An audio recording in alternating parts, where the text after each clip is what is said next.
and welcome to Euless Fumar Takes. This is our 173rd take, live from the Alec Bradley Lone Star studio of Euless, Texas. I'm your host, Barry Duplessis, as always, and I'm so proud, so pleased, and so privileged to be with you all tonight. Tonight's an honor. It is an honor because it's Father's Day. Happy Father's Day, everyone. We're going to get to great introductions of our two fabulous guests in just a second. But before we get to them, we do have to thank the people that make this show possible. That, of course, is our sponsors. And tonight's show is sponsored by Drew Estate. Drew Estate is marking their 25th anniversary of the rebirth of cigars movement this year. To celebrate this momentous occasion, the company is inviting you, consumers, retailers, and cigar media alike, to its epic blowout birthday bash entitled DE25. Yes, DE25 will be held on September 25th of this year at South Fork Ranch in Parker, Texas. Yes, that's actually not in the middle of nowhere. It's just a stone's throw away from the Dallas-Fort Worth metropolitan area. The DE25 celebration will include unveiling of Drew Estate's newest brands with a first-to-experience approach for consumers and trade partners together. Buy your tickets today at drewestate.com/DE25. Yes, get your tickets now. drewestate.com/DE25 and join the celebration of 25 years of Drew Estate. It is my pleasure to welcome for our 173rd take. Our guests are sponsored by United Cigars. Smoke one today and start living united. Misters Tom Lazuka and Tracy Spence. Gentlemen, how are we doing tonight? Doing great. Doing fantastic. Thanks for having us on the show, Bear. Happy Father's Day, gentlemen. Happy Father's Day. You too, Bubba. Yeah, happy Father's Day to you both, everybody out there listening. It's one of those days that as it gets closer and closer, like you forget that it's going to happen, and then when it lands, I don't know how you guys feel about this, but I get really excited like the couple of days before, and I get all nostalgic and get all the feels. I don't know how you guys are. So for me, it's one of those things, right? Like, being on the road for so many years, like there's been a number of Father's Days where I've had to work and be on the road and like I said, my kids are a little older now. So they're 18 and 16. So, they reached out to me this morning and I knew I'd be traveling this week. I'm down in Miami this week. So we went out on the boat last week and hung out. Last weekend, we really kind of did our Father's Day a week in advance. But I had the pleasure, like I said, of coming down, with my future wife, my fiance, her son. He's doing an internship with us for like 6 weeks in Miami. So we drove down Friday night. It drove straight through 22 hours to Miami. Oh my gosh. From Detroit, just hammered it out. And so we got to Miami yesterday and got here, took a little siesta, then had some dinner. And then today we went out together and, had a brunch and then went out to the wharf and on the Miami River and hung out, had a few adult beverages today, and then we got back so I could do this on time. So I could not complain about my Father's Day. I had a great Father's Day. Like I said, my boys are, I got to spend it with them last weekend, and today I got to spend it with one of my, Zach, my future son-in-law. So not son-in-law, stepson. Yeah. So we had a great time. So I was very blessed. Had a great day today. That's awesome. 22 hours, Tom. That's just right. insane. Dude, we rocked it straight through, man. He was a trooper. Because you normally, listen, I grew up on the road, right? Like traveling, whatever. I drive 15, 16 hours at a time. But he hammered out the first 9 hours. I hammered out 9 hours. He did 2. I did 2. We were in Miami. So it was, we had a good ride. Nice. Hey, I just my kids went to my parents' house the weekend, so my wife orchestrated that I could sleep in today. I got to poop undisturbed, both fingers on. There's nothing like man time, Yeah, do that together. Like, it's the little things. Sprinkler head, it's like, I'm gonna do some stuff. I didn't do much. Yeah. And now we're doing this. There we go. My kids, man, they got this Lego set. Like it's a shadow box they had to put together, and my wife orchestrated that too. And so they had to put all the pieces together, and then it comes with like sayings underneath each one of the little things. It was one of the coolest things I've ever seen, let alone received. So it was pretty special. The fact that my kids worked together, my wife made my kids work together to put it together, made it even more special.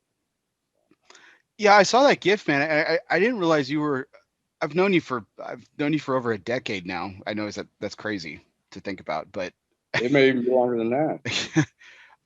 I never knew you were a Star Wars fan until I saw that gift. I appreciate Star Wars, but I appreciate that gift even more, because it was like thoughtful, and they had to work on it. And I mean, I like the movies. I like Star Wars. I'm a fan. I'm not like a hardcore quote every movie and tell you which one's better than what.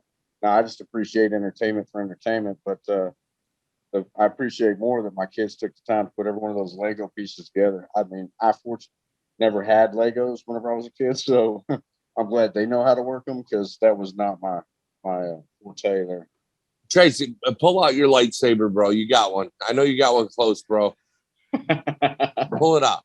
He's got more. He's got more than one lightsaber, Tom. They're just called knives. They're all over the place. I got a few on me. I'm always prepared for cutting a cigar, or using it as a roach clip or whatever.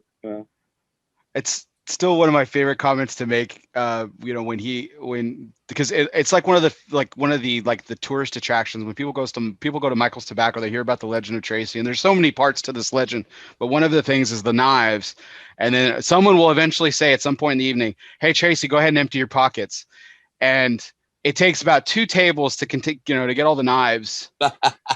That's even before lighters and cutters. Yeah, he's like a John Wick movie. Yeah, I mean, it just keeps going. My last name is Spence, so I think that translates to dispenser. So I'm the dispenser of weapons. I don't know how to use any of them other than cut cigars, but That's right. You got them. Yeah, I got them. My favorite comment always to make on those posts, though, is like, "Oh, it was a light day for you." Oh yeah. People ask how many are you carrying. I'm like, I don't know. It's whatever I can shove in my pocket. For my wife is like, "Shut up! You're making too much noise." So. Well, gentlemen, I'm really thankful for y'all meeting with me tonight and having this conversation on this special day for all of us, right? We're the 3 of us are blessed to be fathers. And Tom, you were the inspiration for this show. Last year it was kind of a coincidence. I asked you to be on my show, and it ended up being on Father's Day, and it turned out to be one of my personal favorite shows that I've ever done. And I was racking my brain this year. I was like, "Oh, I'd love to do that again." And I was thinking, well, let's not complicate it. Let's just let me just ask you if you'll do it again. Yeah. It was an easy answer, man. I enjoyed doing the show. I don't know, what's our 3rd or 4th time, throughout the years doing the show with you. And, like I said, I love, it's a great way for us to catch up on what's going, because obviously I can't be in Euless, Texas all the time and catch up. So it's a great way for us to just to reconnect and talk about family and the things that are important outside of our business, Absolutely. And as a twist this year, I decided to bring on Tracy Spence, who is infamous on this show because I quote him almost weekly. I won't say weekly for sure, but almost weekly, telling either a lesson he's taught me about the cigar business, a quote that he said, or anything. So this is really special for me. So Tracy, thank you so much for joining us. It's just a real pleasure to have you. So I mean, let's kick things off. I mean, I know we've kind of already broken the ice already. I mean, we got about 5 seconds into it before Tracy started talking about the solitude he had on the toilet this morning. So, which is not a knock. Hey, I think we could all appreciate it. Every dad out there was just jealous. 100%. No lie there. 100%. So, I just wanted to know what did we all light up tonight? What are we smoking? Tracy, what did you light up? Maduro. Oh, nice. Tom there. Yeah. listen, I like your thought. I am currently smoking a Medulla, pardon me, an Oblongata Maduro. Hey man, I'll do the Medulla. You do La Oblongata. There we go. We got it. Get the water, boy. Yes, sir. I loved that project from the onset, and I love the original iteration of it. And then when you guys did the Maduro, it was really exciting.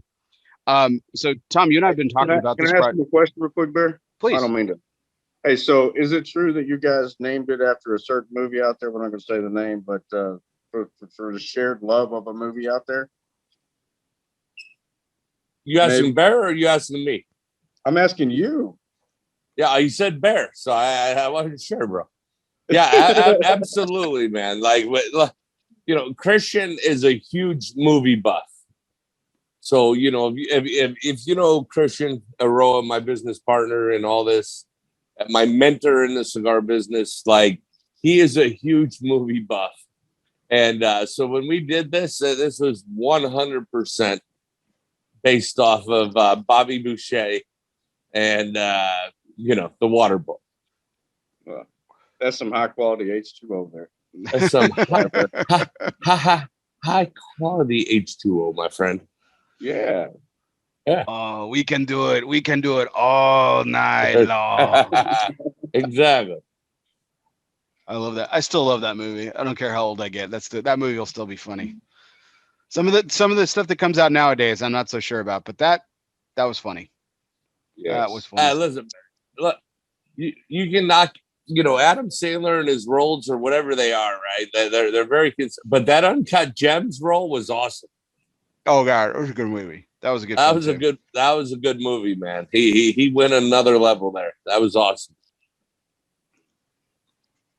So, as I take my cigar out of my mouth, I am smoking.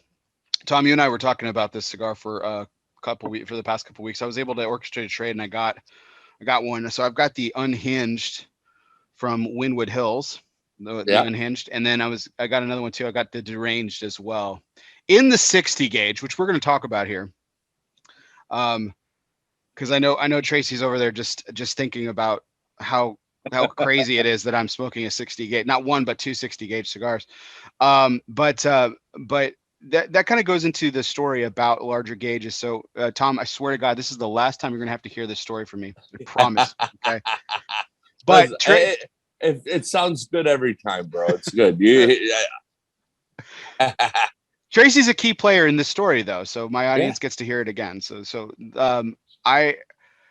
I'm not a 60 gauge fan. I'm not a Gordo fan. My audience knows this. Everybody knows this. Tracy's known this for years, and I've worked for Tracy for a very long time. And one of the things that a good leader does is he always challenges you. And one thing that Tracy always did every shift was like, okay, Bear, you can go smoke what you want, but here you go. You're going to smoke a Gordo. And like almost every shift, he would put a Gordo in my hand to smoke because he knew I didn't like him. Yeah. And I love you, Trace. That's a beautiful thing. So one day I get to the point like where I'm just like, well, fuck it. I'm going to show him, right? So I go in, the first cigar I grab to start the evening is I grab the Asylum 7x70. I'm like, finally, this is at least worth 2 shifts for me, right? Like I can get a reprieve. I'm like, okay. So I light this thing up and I'm smoking it, and I'm actually this sounds so terrible with you in front of me now. I'm really enjoying it. I'm surprised, but I'm really enjoying it. And I'm like, holy crap. And I goes the whole night. It lasts the whole night. And we're done. We close up the shop and we're out in the parking lot. I'm still smoking this thing. Dad's down to my fingertips. And Tracy kind of just looks at me. He's like, well, and I'm like, oh. I was like, it can't get better. There's no way it could get better than this. A 70 gauge cigar, at least. So it was the first 70 gauge cigar I ever smoked. And I maintain that while there are some excellent large gauge makers out there, Tom, that you were the first to convert me to, or I can tolerate and even enjoy them. I appreciate that. I appreciate it, Bear. Yeah, thank you. I needed Thank you, somebody Tracy. to smoke a size I wasn't going to. Listen, I appreciate I will you say, forcing it. I smoked a big time Tommy the other day, and that thing was man freaking tastic. So, I still smoke it because as our job as tobacconists is to make sure that we smoke everything in all sizes, even if it ain't our thing. Yeah. And because it's somebody's, and we got to talk to them about it, and we got to find some pleasantries to say. So that was part of the challenge for all of us. I mean, Bear's never said a bad thing about a cigar before, so I was like, I'm gonna make you smoke some big stuff. Yeah. Well, listen, Tracy, we at least got a 660 Big Time Tommy coming out. So we just did the launch event with Dave at Two Guys up in New Hampshire. Nice. So the 660 Big Time Tommies are on their way soon. We just got to make smoke a 70 or 80 or 90. 60 just didn't that big anymore. It didn't feel big, right? It's like it's like just like a Robusto. And that was exactly what you said that night, Tracy. Like after we were finished, he's like, "Yeah, you're never going to complain about a 60 again." And you know what? It's 100% right. It is 100% right. Well, they're still not necessarily, like a lot of times they're still not my favorite. I can really enjoy, because we were talking about this, Tom, because I was like, man, I really want to get my hands on some more of these unhinged. And you're like, well, I got some Robustos, and I was like, I kind of want the 60 gauge. Yeah. Yeah, I was like, Bear, I'll send you some. No big deal. He's like, no. No, I'm like, I don't have any 60s. I'll get you we'll get them to you. He's like, no, I'll buy them, whatever. But I'm like, wait, you want the 60s? Things do come around full circle every once in a while. So it's all right. It's a beautiful thing. So gentlemen, in the spirit of things, speaking of full circle, and in the spirit of today's holiday, fatherhood has many beautiful things, and there's a lot of beautiful moments. We shared a couple already, and but there are a lot of hard things. There are a lot of challenges that comes with fatherhood, and we learn these in the great thing about us as fathers is we've learned this two ways. We've learned this as children. We were once children. And we've learned this as fathers because we are fathers today. So I wanted to pose the question, and you can answer either one and what ways. But I wanted to pose this question to you. Was the hardest thing you learned about fatherhood as a child or as a father, and what was that lesson? Or as a father. Absolutely. Yeah. Okay. Well, what was the lesson, Tracy? There's been so many. I mean, so many. Like, you understand as soon as they come out, you see them for the first time. That's the first time in your life you truly understand and can grasp like unadulterated, pure, just absolutely undying love for a creature, a human being. And and it sinks in that this is now your responsibility. And though there's books on kids and instructions, and everybody's got parental advice, that all goes out the window because each individual little child comes out different. They learn differently. They love differently. They everything about them is different. And so you have to start all over to try to figure out how this thing that came with no instructions works. And as a man, that's hard. As a dad, you're like, don't break it. So, I mean, it's there's been so many. I don't know. I mean, I don't know. I will say though that one of the things that nobody ever tells you is babysit is an anomaly. Like you're cleaning up a baby and you think that you got away scot-free, and it's somehow on the ceiling fan and inside your sock, and you can't explain that. Anyway, like they painted the walls, and you're like, how does a small creature cost so much? And yet you're like, oh, you get the little diaper on them and send them on their way, and then you look up and you're like, well, what why is my ceiling fan stinky? So like, I don't know. So many lessons that I can learn. The first lesson you learn with children is you fucking protect yourself with the diaper, bro. Oh yeah. You know what I mean? Like, because you're gonna get hit in the face if you don't. It's a lesson that you don't learn until it happens, though. Like exactly. my dad never warned me about that stuff. You know what I'm saying? Like they teach you all the lessons to be a man, but they don't teach you how to be a dad sometimes. You know what I'm saying? I mean, yeah, I didn't have anybody teach me how to be a dad.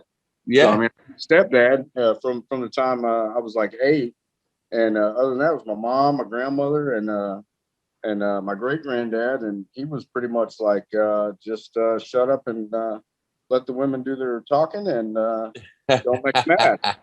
So I mean, it was my stepdad. He was a kid himself, raising someone else's kids. So yeah, he was figuring it out himself. So I mean, it's been a lot of there's a lot of things. No matter how much you try to read on, and no matter how many instruction manuals, I never had anxiety until setting up a car seat, because you read the instructions to a car seat. It's like, do this right, or you will kill the baby. It's like, what? You know, that brings up a really good point though, Trace. Because like, okay, so you're one of the toughest dudes I've ever met. Like seriously, like you're like the not the definition of a guy's guy has this different definition today. Like they picture like, you know, Mad Men, a guy in a suit sitting in a ad exec with smoking a cigarette and stuff. Except for my man definition is sitting at Michael's smoking a cigar and sharpening his knives. You know, like that's you, right? But you know, you had these really prominent. I mean, we're talking about Father's Day and everything, but you had this really prominent, female, dominance in your life in terms of upbringing. You know, you had your mother, you had your grandmother. I know they played a very important part of you and everything. Oh, absolutely. But I think that's because I think, my father taught me sentiment. My father taught me emotion. Like that's where my emotions come from. And you both know me. I'm a pretty emotional, sentimental guy. That's where it comes from, is my father. My toughness, whatever toughness does exist, comes from my mother. Yeah. Which I think is interesting, Well, I mean, look at it this way. There wouldn't be Father's Days if there wasn't mothers. So like we wouldn't be here without our moms. And yeah, I mean, my mom, she was tougher than nails. My grandmother was tougher than nails. My great grandmother, she still terrifies me. So, I mean, I learned my toughness from them. You know, they're always want to stand up strong. Don't back down, because the world will eat you alive. You know, like they had to play multiple roles in mine and my brother's lives.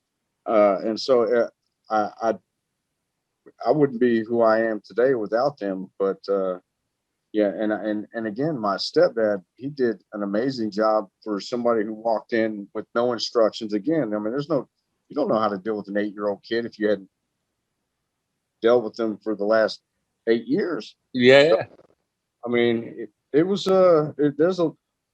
a lot of dads have to attribute their learnings not just from their dads, because I think as the time goes by, like we're now taught that we're supposed to have an impact in our kids' lives, but future generations were like, go to work, be a supporter. You're financially responsible, and whatever time you got, whenever you get home, that's what the time you have to teach them these valuable lessons. And I mean, there's a lot of incredible dads out there that had to juggle that, and I mean, mine did that too. My stepdad did that, absolutely. So, I mean, there's still a lot of things that don't get covered, because as men, we forget until the moment comes up, and it's like, oh, here you go, step back and learn something from this. So. No, I think you're absolutely right. And Tom, you're not getting off the hook though. But you agreed with Tracy that the most important challenge was as a father. Like what's one of those challenges that you learned? Yeah, it's funny, man. Like you grow up. I was fortunate. My parents are still married today, 52 years. They just had their anniversary 2 days ago, 52 years together. But it's funny, like, my mom and my dad are very different. And, my mom still treats me like her little boy, right? Like I go to my parents' house, she's going to cook my favorite meal. She's going to tell my dad, no, you can't have any. You know what I mean? Like I made that for my son, like get out. You can't have any. So my dad gets pissed off at me, right? He's like, why'd your mom do that to me? Whatever, right? Like it's awesome. But like, I remember like, I grew up in the Detroit area. And I remember one of the first things I used to have this, friends down the street. And I remember we had he had an older brother or whatever. I remember I get in a fight with this kid, and I beat up the kid, but his older brother came out. He hit me with a 2x4, right? He clubbed me. So I came home crying, right? And my dad's like, listen, I don't want to hear you crying. Go take care of yourself. Go hit him back.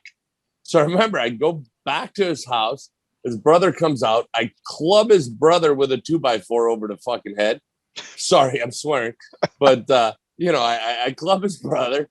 And then I come home. And then his dad shows up at my house. And my dad and him get in a fight on the side of the street, right? Like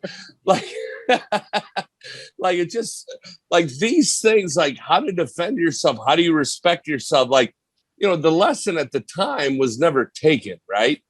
But it was, you respect yourself, whatever. Like it just later in life, you realize like, you don't let anybody shit on you. You know what I mean? Like, it doesn't matter. Like, he might be older, he might be bigger. You don't be afraid. You go into it, you handle yourself, and you do it. And so I laugh because my dad is the most impatient man in the world. So like I remember growing up, I'd sit there, my dad would be like, let's do the brakes, or let's on the car, let's fix this. And I wouldn't say my dad was the best teacher because he would just do it and have me do something with him. But he always included me, right?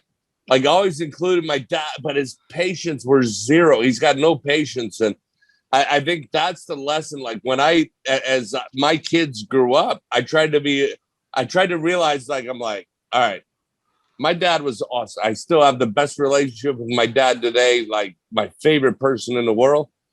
But with my kids, I get to teach them a little differently because I was like, all right, this is what my dad did. He included me, but he doesn't teach me in some ways. So like now today, like when I'm with my kids, I'm teaching them something.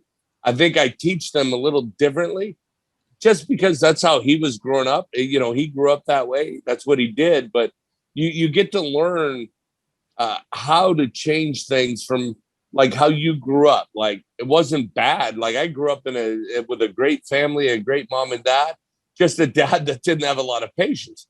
So like today, I think I when I'm teaching my kids something, there's more patience involved only because of the experience that I had with my own father, which, again, good or bad, I was blessed to have it. My dad was there for every single sporting event, from baseball to football to hockey. My dad made sure he was there for everything. And I can never thank my dad enough and my mom enough for being such a good influence in my life to be, they taught me to be my own person. Like every day you go around and I live my life for experience. Nothing matters. It doesn't matter how much money's in the bank, how much is not in the bank. Like I live my life for experience. So if I can go experience something, it doesn't matter where it is in the world, what it is. I don't care if it's bikers. I don't care if it's, LGBTQ. I don't care. Like I've been able to experience so much in this world because of the cigar business, whether it's Europe or Africa or, London, Paris, France, wherever. Like the world of the cigar industry has gave me so much and patience to try and bring that to other people. So, I'm blessed. Like I said, my dad always wasn't the best teacher with patience, but he always included me. And like, I can never thank my old man enough, man. Like he's 72 years old. And he's out there golfing every day. He still works. He doesn't want to retire. He's out working. And, you see that work ethic, like, it's amazing. And I live my life that way. So. Nice. That's awesome. I'm going to take the opposite side of this. I think I think I've certainly learned some valuable lessons as a father. I'm not discounting any of those, but I think one of the finest lessons, we're going to talk to more lessons throughout this evening, I'm sure. But one of the most invaluable lessons that my father taught me, or the hardest challenge that I saw him dealing with, was selflessness. Like you talked about a second ago, Tom. Like he was at every game. My father tried to, my father was at every game as well, but he sacrificed so much, and I don't, I can't really remember growing up seeing him do too much for himself. Like just him. Like Yeah. Stuff might have included to his benefit, but it was really him giving up a lot of things and everything. And as I was getting older, I noticed and saw that, I mean, I noticed how selfish I was, as a child, and as a teenager specifically. Right. And I mean, did that stop me from being No, it didn't. But I definitely did have that self-awareness. And I always noticed how my father and mother too would drop everything to do what they needed to do for me. If they needed to drive me somewhere, they drove me somewhere. Yeah. If they needed to pony up the money for something, we didn't have a lot of money growing up, but they found a way if it was a need. Yeah. No, and Bear, I can relate to you in such a way. Like, I didn't grow up with, my parents did the best they could. They both worked. They both made sure there's food on the table. I had the clothes that I needed. And it's funny, like, but that kind of creates who you are, right? So it creates this drive. And when I can relate it to myself, right? Like, I've had this drive to be an entrepreneur my whole life. But to really be successful, you have to give up a lot. And I remember, like, as my kids were growing up and we were building, I worked with Christian, I've been in the cigar business. My kids only know that, right?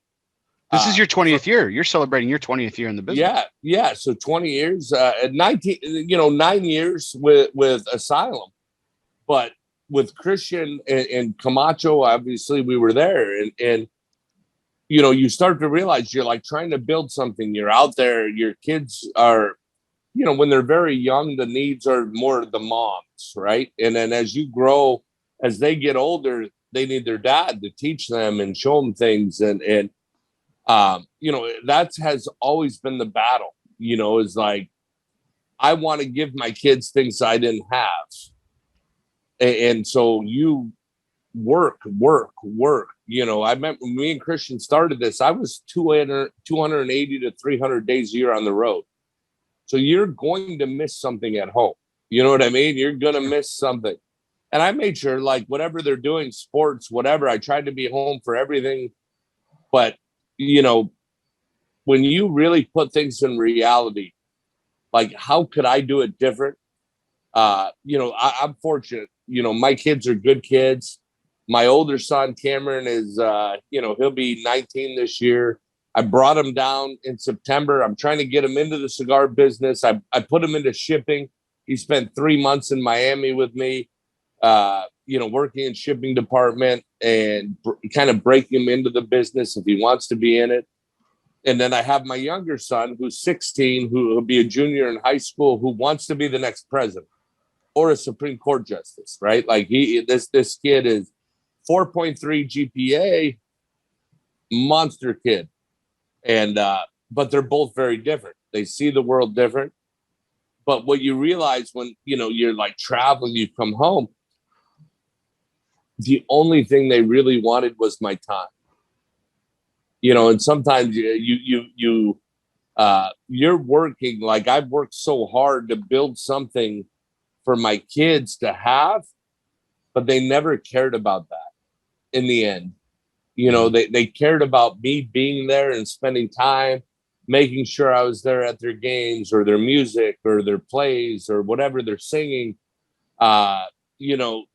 So learning that balance has been the hardest part about being a dad for me, because my dad was always there. He never missed a thing. And then, I had this dream of building something, right? And that dream takes you all over the world and all over the country, and you do these things. And you realize your kids are like, I don't care about an iPhone or the next Yeezys or anything. They just want your time. So when you can really sit back and say, okay, I'm doing something wrong here. I'm trying to give my kids everything I didn't have, but time is the most important thing. You can only teach your kids with time. And that took time, like to understand and realize what they really need. All they wanted was their dad, Right. Mm-hmm. So today I try and spend they're young adults that they have their own lives and jobs and businesses. But like I try to be there as much as I can today, like, because again, the work that we've done with this company allows me to be home a little more. But that was the hardest lesson for me, because I was out striving to give them the things that I didn't have. And sometimes you don't realize what they just need is not a new iPhone or Yeezys or the coolest shit. They just want dad to be home. And my wife is a great constant reminder to me whenever I get home and I'm dragging ass tired from working and walk in the door and the kids see me and they're like, they want my attention. They want to play. And she's like, you're going to cherish these moments and don't miss them. So she, in return, helps me be a better dad because she helps remind me to stay focused, that it's not about going out. I like to work hard so I can provide them with the things that we didn't have. Yeah. I think you want your kids to have all the stuff that you didn't get to have. But, I get home and I'm tired and my boy wants to wrestle or my daughter wants to tell me about her day and, come in. And I think the biggest show isn't anymore what we put on in the world, but it's to show that we have the energy to spend the time with them when we have those moments to spend with them. So, I mean, I'm very appreciative for that. And for my wife being a strong enough woman to remind me that, coming home grumpy, that shit stays at the door and these are your kids. And now from the time you walked in the door to until they grow up and start doing things on their own, that's the little time that you got with them is a little time that they're learning all those things that we don't think we're teaching them yet. So yeah, our responses and everything like that. So, I mean, it's been a really great. And listen, Trey, you look at it, that's a beautiful part about being a father because they're teaching you something, right? Yeah. Like you think like, I didn't grow up with a lot. My parents provided, they did everything I needed. I didn't need anything else, but it makes you who you are. It gives you drive. It gives you what you want. And you go out on the road, you're trying to create something. And then your kids tell you like, Dad, I just want your time. And it's almost heartbreaking to you. You know what I mean? Like I went through that stage where it was like, it was almost heartbreaking. Like, cause I felt as a dad, I was doing the best I could to provide from them. And they're like, Dad, I don't need any of that shit. I just need my dad at home. Yeah. And so that's where my relationship as my kids grew up. Like my kids grew up in the same place, right? Like my oldest son is so far different than my youngest son. They're 2 years apart, 18 and 16, but they're completely different children, completely different humans. And, but what I am fortunate enough is that they were willing to communicate that to me. If they didn't, I probably would have never known. I'd have been on the road killing, blah, blah, blah, blah, killing myself to grow a business that wasn't important. And for me, we look at the world of cigars and the business, and I know I'm kind of rambling and mumbling, but like, I'm not in the business to be a rock star. I'm not in the business to put my face out every day. I'm in the business to make a good product. Yes, I want to make a living. I want to make things that people enjoy. And that's the best part is to when somebody smokes your cigar and they tell you, I love it. It's amazing. That is the satisfaction. And now that my kids are old enough to make decisions, whether they want to be in the cigar business or not, they have the choice. But like for them to start kind of being old enough to understand that everything I sacrifice for them, because like you said, Tracy, you sacrifice for your kids. And sometimes they don't understand the sacrifice. And as I've gotten older, like my kids have started to understand, like, hey, I just want to get, I wasn't there because, or I was not there because I didn't love them. I was there because I was trying to give them something that I didn't have, maybe, you know what I mean? So it's been a great experience, a learning experience for me. And, you know, as a true father, you know, as a dad, like, you want to do the best you can for your kids every day. You want to give them the best that you can, and you want them to earn their own way. And and that, you know, when I look back, I mean, the rewarding part is to see your kids understand, see your kids build their own lives, and put them in a position where they can truly excel in their lives. Absolutely. Well, gentlemen, we've already kind of gone into it, tonight's major point, but that kind of that leads us into the next story, or kind of line of question they want to go to. And believe it or not, we actually are going to talk about some cigars tonight too. So, but this has been fantastic so far. But tonight's major point is always brought to you by Barrico Cigars. Barrico is back. The voyage has relaunched, and this is a personal cigar I couldn't possibly wait for when it came back. It's been over 3 years, but now it's revamped, it's been relaunched, and it's back on the market, launching from one of the hottest factories in the industry today. Danny Vasquez has promised that if you like the original blend, you're absolutely going to love the relaunch. So check out Barrico Cigar Company, all their social media. They're on Facebook, Instagram, and Twitter. You can check them out where you can get your from your local retailer, Barrico Cigar Company. And remember, never settle. Barrico Cigar Company. So, gentlemen, this is I promised my audience, and it's something that I've been wanting to share for a really long time. And I've kind of danced around this story a number of times, but it's perfect timing tonight. One, it's Father's Day. And two, it's the two guests that I have on tonight, in particular, welcoming in my longtime friend and boss for a long time at Michael's Tobacco, Tracy Spence. As my audience knows, I have two sons, and one's about to be 6, and he's my oldest.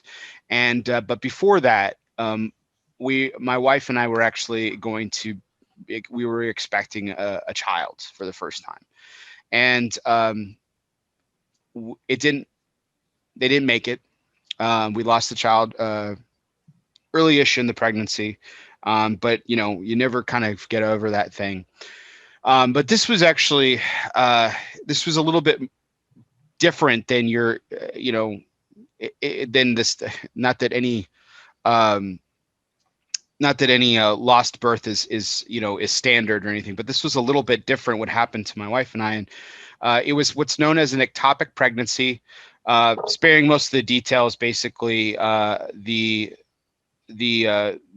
child never developed, but it attached in the wrong place. It wasn't in her ovary; it was in one of her fallopian tubes instead.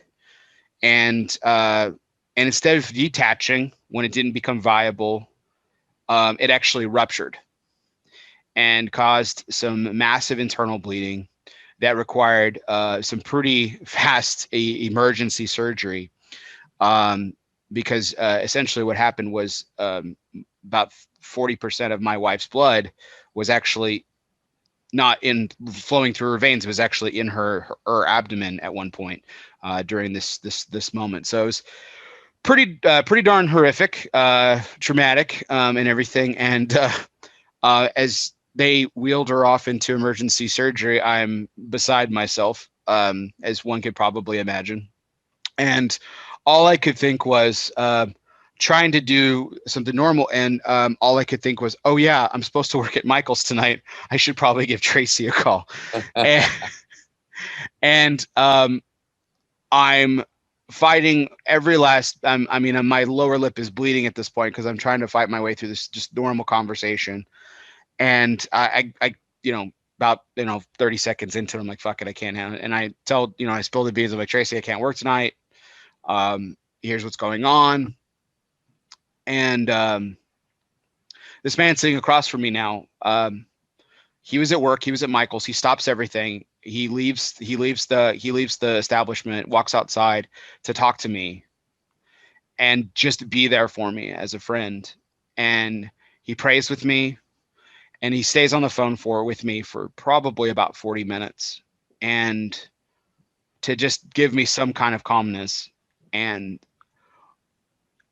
I've gone back to this moment several times with you, Tracy. Personally, we've talked about it before, and I've told this story to many others.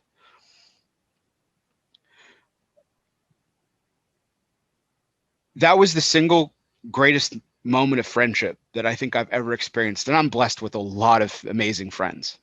I really am. But that was the single greatest moment of friendship I've ever experienced in my life. And if you hadn't been there for me, I mean, I would have got through it. I definitely wouldn't have gotten through it as well as I did. And that's because of you.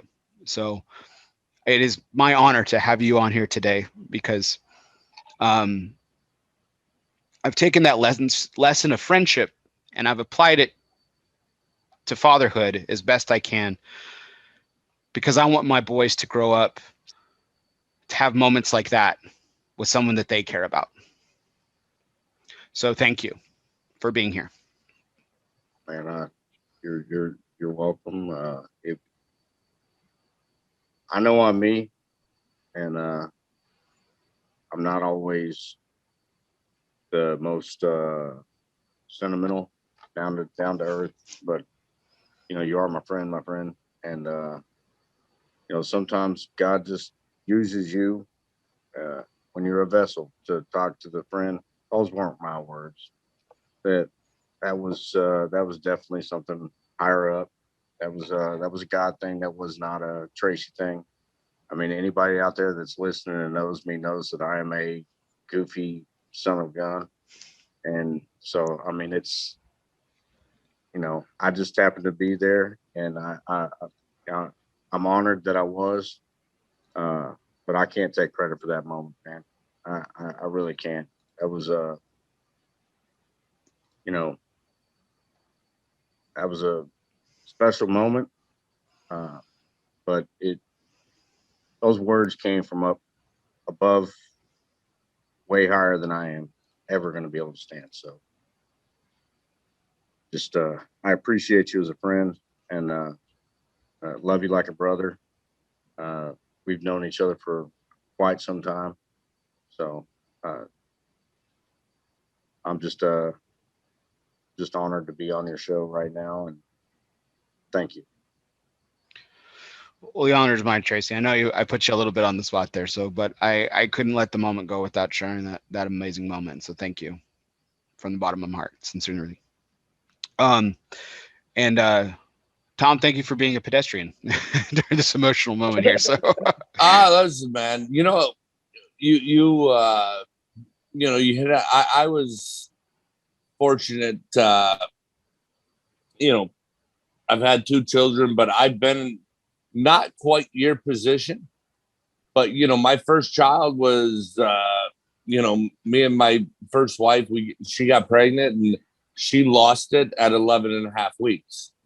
Not as dramatic, like nothing serious. Didn't there was no life or death situation for her or myself, obviously. But when you're having your first child and that something dramatic happens, it's like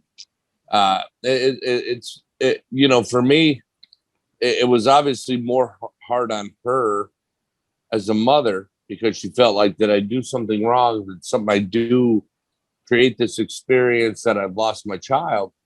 But I've been there in a similar situation, not the same, where it was losing blood, and like that's some crazy shit, right? Like, but I was, I lost my first child to, they didn't make it, and so when you try again, there's always the mentality that, my first wife was concerned about, am I going to make it again? Like, and all that. We've been blessed with, the good Lord blessed us to have 2 beautiful children later in life. But when that first one, you're excited, I'm going to be a dad. And then she loses it at 11 and a half weeks. As a dad, you to me at that time in my life, I truly didn't understand what it meant. You know, like I didn't understand it as much.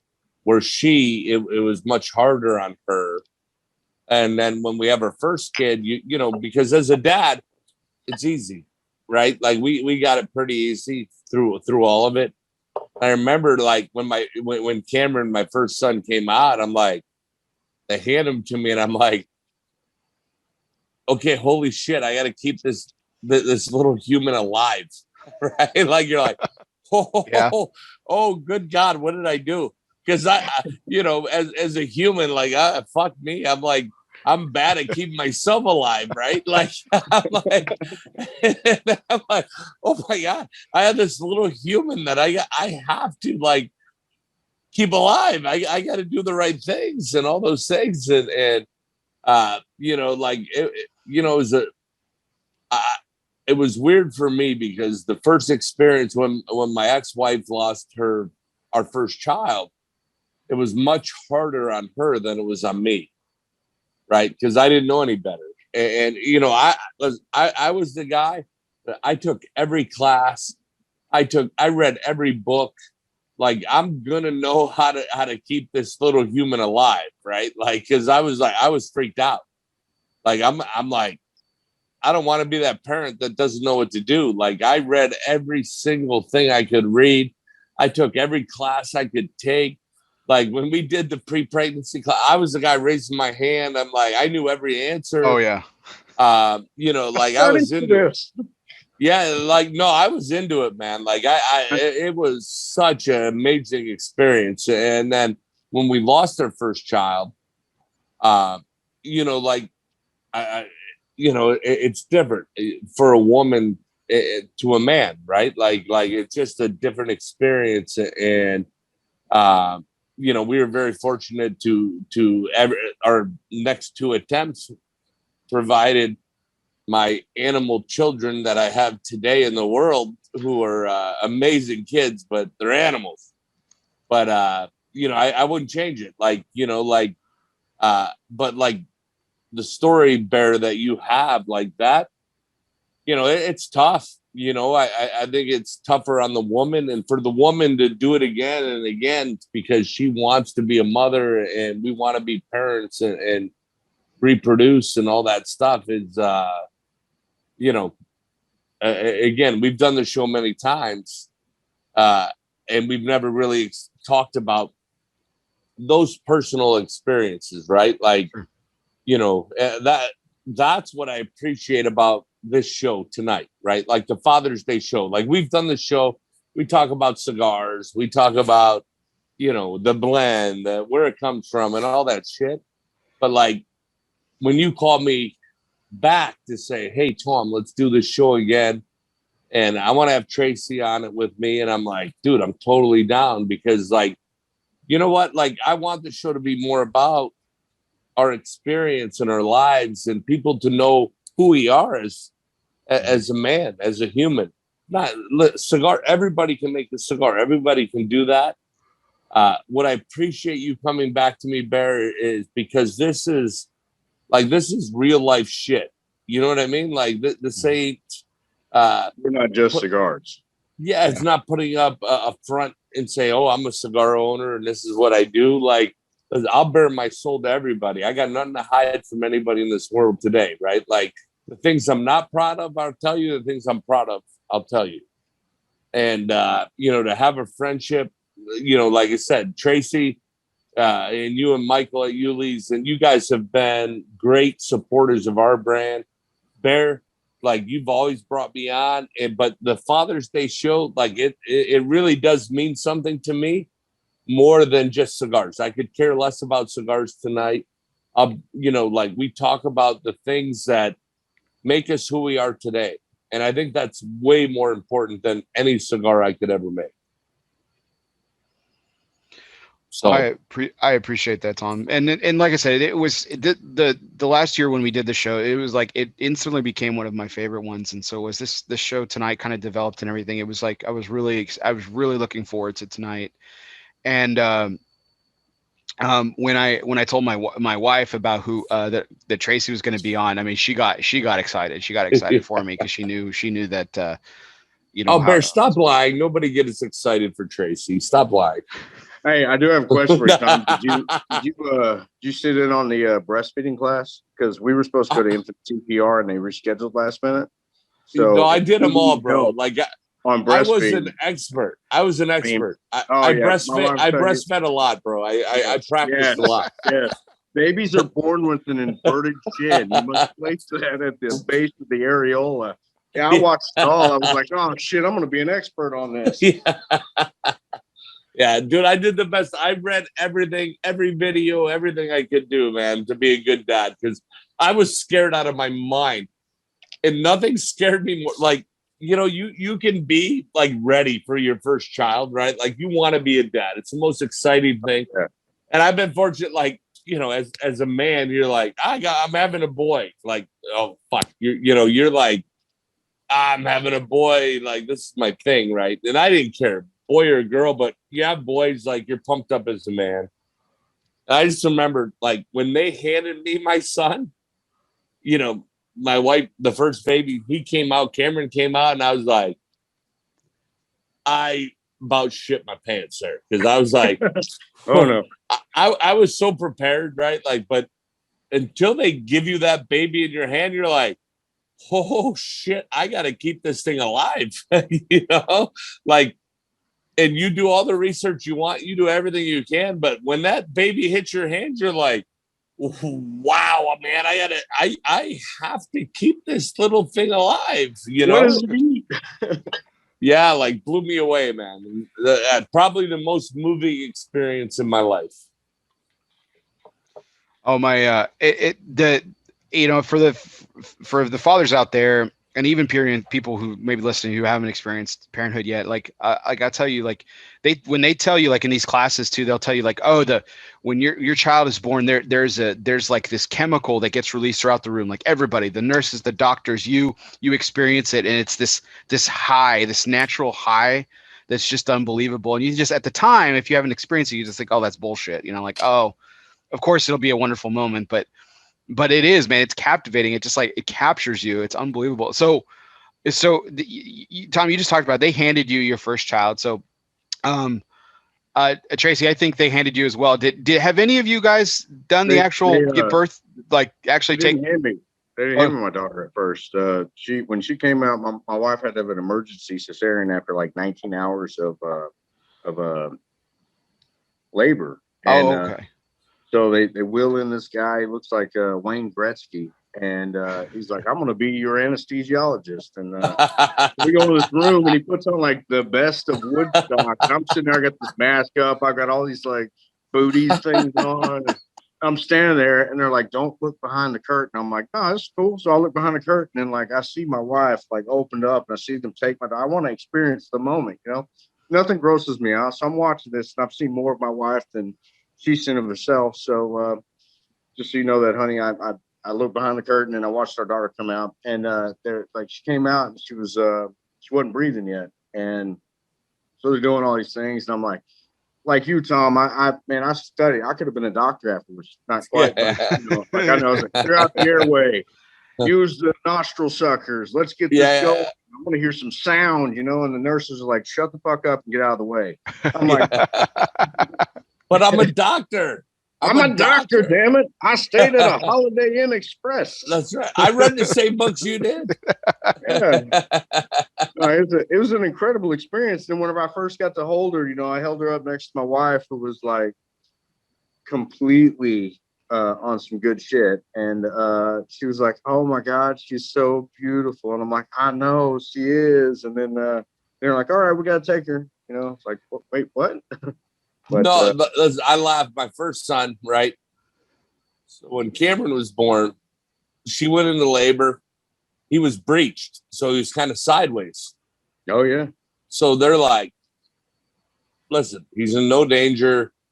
You can push, blah, blah, blah, whatever. But after I can't remember, 17 or 19 hours of labor, the doctor came and he's like, look, you can keep going this way, or we can just do a C-section and get it done.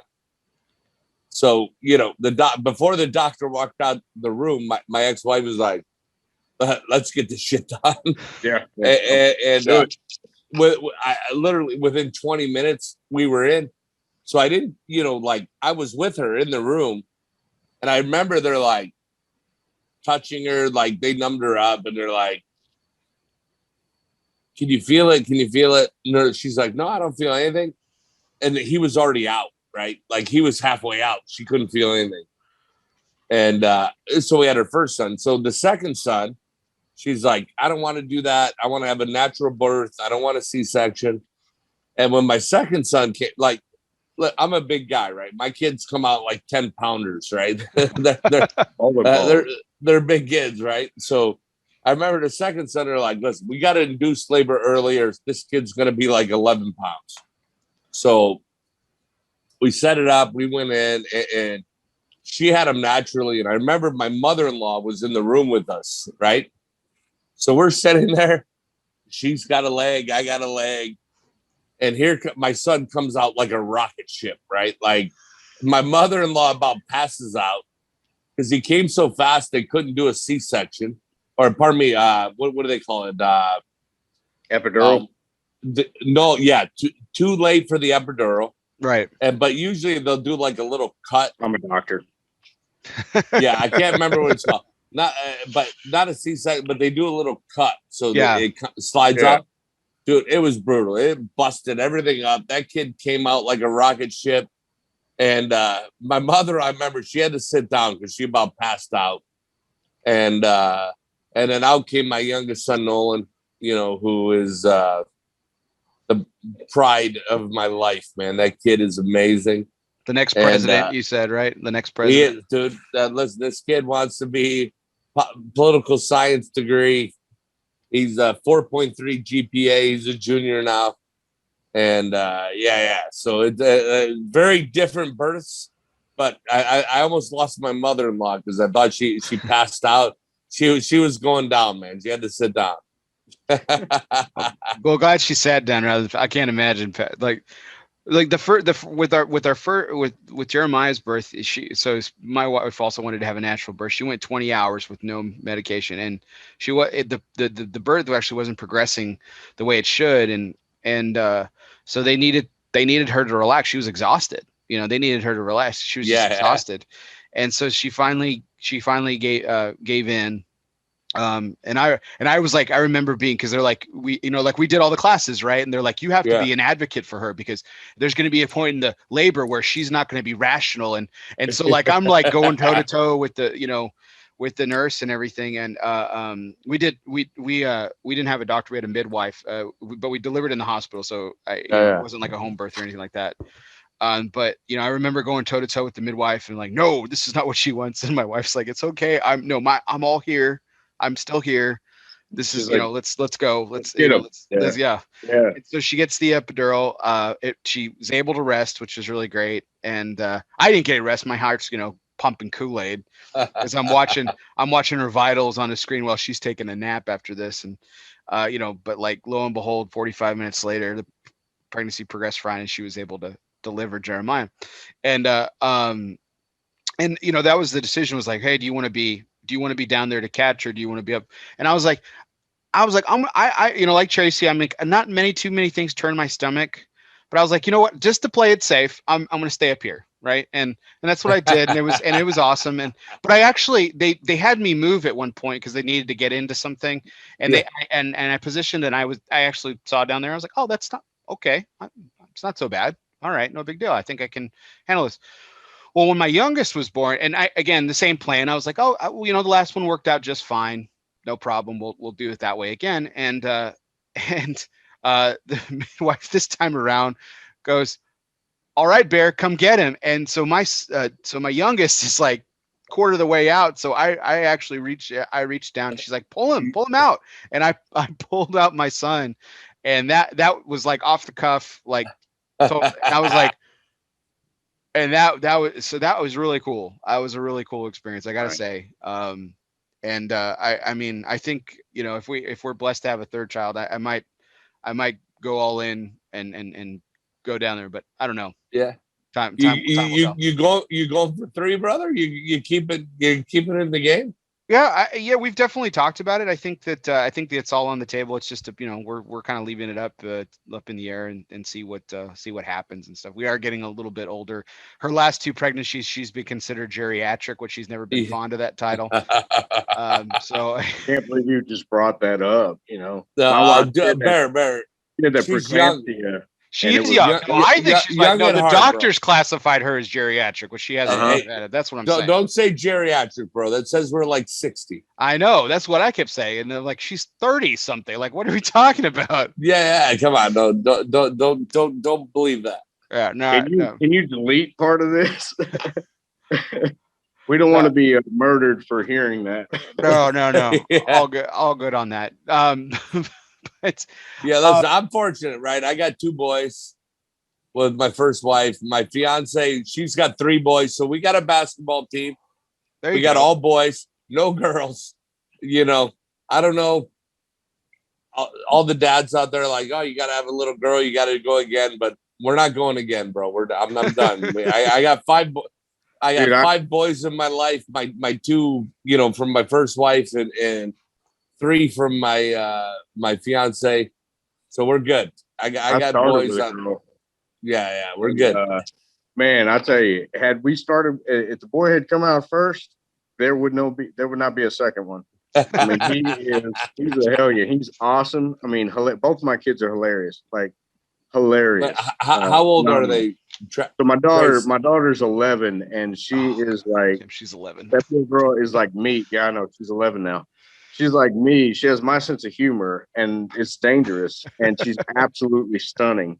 And as every dad's fear, like she's stunning, And my and a pocket full of knives, though. She's good. Yeah, it looks like she's going to be taller than me, which I think she's happy about. That makes one of us. But no, I mean, absolutely gorgeous. She is my world. My son's my world too. But I mean, she is always the firstborn. So one day she'll look back in the archives and watch this, and she'll understand. Yes, you are number 1. Your son, my son, Finley. He's number 2. He's 3, and he is hilarious. I mean, both of them they're so funny. So you can imagine them going back to putting together this Father's Day present, working together. You got an 11-year-old and a 3-year-old trying to orchestrate Daddy's present. If Josie was anything like my sister, who's also older too, she probably took great pleasure in telling him what to do, because that was one of my sister's most wonderful joys, was bossing me around. But I did promise a little bit of cigar talk tonight, gentlemen. I think this is a good point to kind of transition to this a little bit, because we've been talking about fatherhood and relationships and raising children. And Tom, you've mentioned being an entrepreneur, and being an entrepreneur is all about relationships as well. And so there's a balance in everything that we talked about. So I wanted to take this unique opportunity, because Michael's Tobacco, which Tracy, you've run Michael's Tobacco in the variation it was before, Town and Country. You've been a part or / run day-to-day operations for over 15 years now, right? Am I right on that number? Yeah, we're looking closer to the 18, 19 years. Yeah, you're coming up on 20 years in the retail business. Yeah, I remember. Damn, you're old, Tracy. I feel it in my knees, my back. You're an old man today, bro.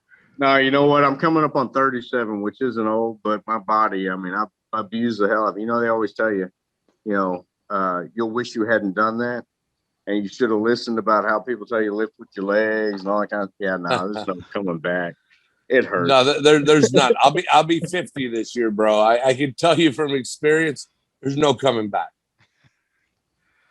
I'm just pleased that after all these years, Tracy, who loves to sport those cowboy boots, has actually opted in for some more comfortable shoes as of late, giving some relief. You got the Toms? Oh, nice.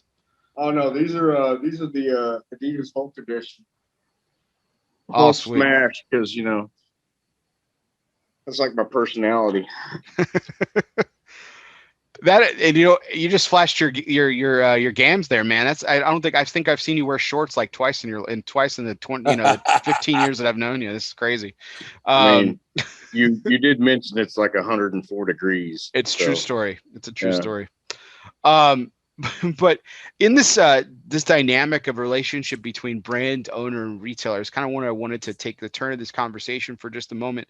So Tom, to shift the question to you first, when you seek out retail partners, like Michael's, and you start building that relationship, what are you looking for as you're building a brand and that retailer? What are you looking for because the retailer is ultimately your customer, while the consumer obviously is a big part of this equation. We'll get into that in just a second. But I know you're looking for not necessarily just the partner, you're looking for the right partners. And so what is it about Michael's or searching for a company like Michael's that, allows you to build a brand? We all have business models, right? Like, we can be, everybody's different. There's no right or wrong way per se, right? Like you can be a discount model, you can be, for us, we don't do big discounts. We don't do those things. We just say, hey, listen, this is our cigar. This is what it's worth to us. And if you believe in our brand, it'll do well for you. And Michael's and Euless and Tracy and everybody, like, we're not a discount brand. And so when you're trying to find a partnership with a retailer, there's guys who are worried, they want discounts so they can do whatever they do to sell more cigars. And, we've learned, Camacho, we discounted, more than we ever did with this company. And then when we started this, it was all about people who just believe in what we do, appreciate the cigars that we make, and understand that, like, we're all here to put out a good product at a price that is fair. And so we don't, it's funny, like, as a company ourselves, we're not a discount brand. We don't discount. We don't like run huge promotions. We're not giving 30% off or 20% off. We're not giving away free shit with every, you buy 5, you get something free. So it's hard, and the reality is there's a lot of retailers that expect that. So when I look at Tracy, Mike, Bob, Bobby, Mike's son, who took us in from day one, supported our brand as who we are, and have grown our brand. Like, I can't give enough appreciation to the guys who understand our business model, right? Because we could do it differently. There's all different models, right or wrong. We do it this way with this. And so when a retailer brings in your stuff, trust us to make good cigars and supply them with the cigars and do those things, it really means a lot to us, because, I think it's easy to go in and say, hey, we're going to give 25 or 20 or 30% off to carry our product. And we don't have that mentality. We're a cigar company that believes in what we do, believes in our product. And we're very simple. Like, we have higher price point cigars, but we have a lot of really good price point cigars. So a retailer that believes in us and gets behind us and supports that, like, I can't say enough, like Tracy and like I said, Mike and Bobby, like, they've always supported us from day one and been great customers of ours. And I can't say anything more than that. Like, they understand our model. We work together. We're partners. If they brought something into mine and it didn't work, I'll take it back. I'm like, no, I'm not going to tell Tracy, hey, you're stuck. Like, that's your problem. No, like, if Tracy called me and say, Tom, We tried this, it didn't work. I'm going to take it back. We're going to try something new and work as a partner. And Euless in Town and Country have been our partners and supporters of our brand from day one. It's really great, Tom. So, it sounds like to me like you're when you're going and looking for partners like Michael's, you're looking for a proprietor like, Mike and Bob, who are of either buy into the way that you're doing it or already are at that mindset. Yeah. So to turn the page here a little bit, Tracy, like when, you and I have been, at the end of this conversation enough times to where, I mean, we've smoked a lot of cigars, not just the cigars that we sell, but, we've had a lot of people try to get into the humidor. And so we've had that experience a number of times, and it's worthwhile to say that it's not just the cigar, right? It's the people behind it. And two, absolutely. Now, I don't want you to speak for Mike or Bob because that would be unfair. But but speaking for yourself and your experience in the business and everything, before you maybe take that next step and bring Mike and Bob into the conversation, or if you're just involved in the conversation at that level, like what are you looking for? Like when a new retailer, or a new company comes walking through the door, what are some of the key things that you are looking for to know that, hey, if this is going to be a success, if this is going to be a fit, these kind of checkbox items need to be hit. What does that kind of look like for you? All right, so as everybody who has ever tried to get in here knows, that we are a slow moving train, and we don't just on a whim bring somebody on. We like to take our time, make sure it's going to be a brand that's going to last, stick around, because, as much as we love building somebody's brand, that is not my job. My job isn't to grow someone's brand, no matter how much I love the human being. My job is to sell the cigars. My job is to introduce them to the people that it's a right fit to. So for us, or for me, I like to bring in stuff that is, one, got a great story behind it. It's got to be a great product, number one. Number two, it's got to have a good story behind it. I want to know a story. It can't just be like, hey, man, I had a hedge fund and now I sold it. I want to be in the cigar business. I don't give a shit about that. I don't want to grow your brand. I don't want to build your brand. I don't want to sell your brand just because you decided that cigars would be for you. Like, I want the people that make things for everybody. I want the people that go out of the way to make sure that there's a cigar out there that it tags and engages with a consumer. So, yes, marketing is a big thing. So if you're somebody out there that's not writing your own marketing for a product line, then you're doing it wrong. I don't have time to market your product.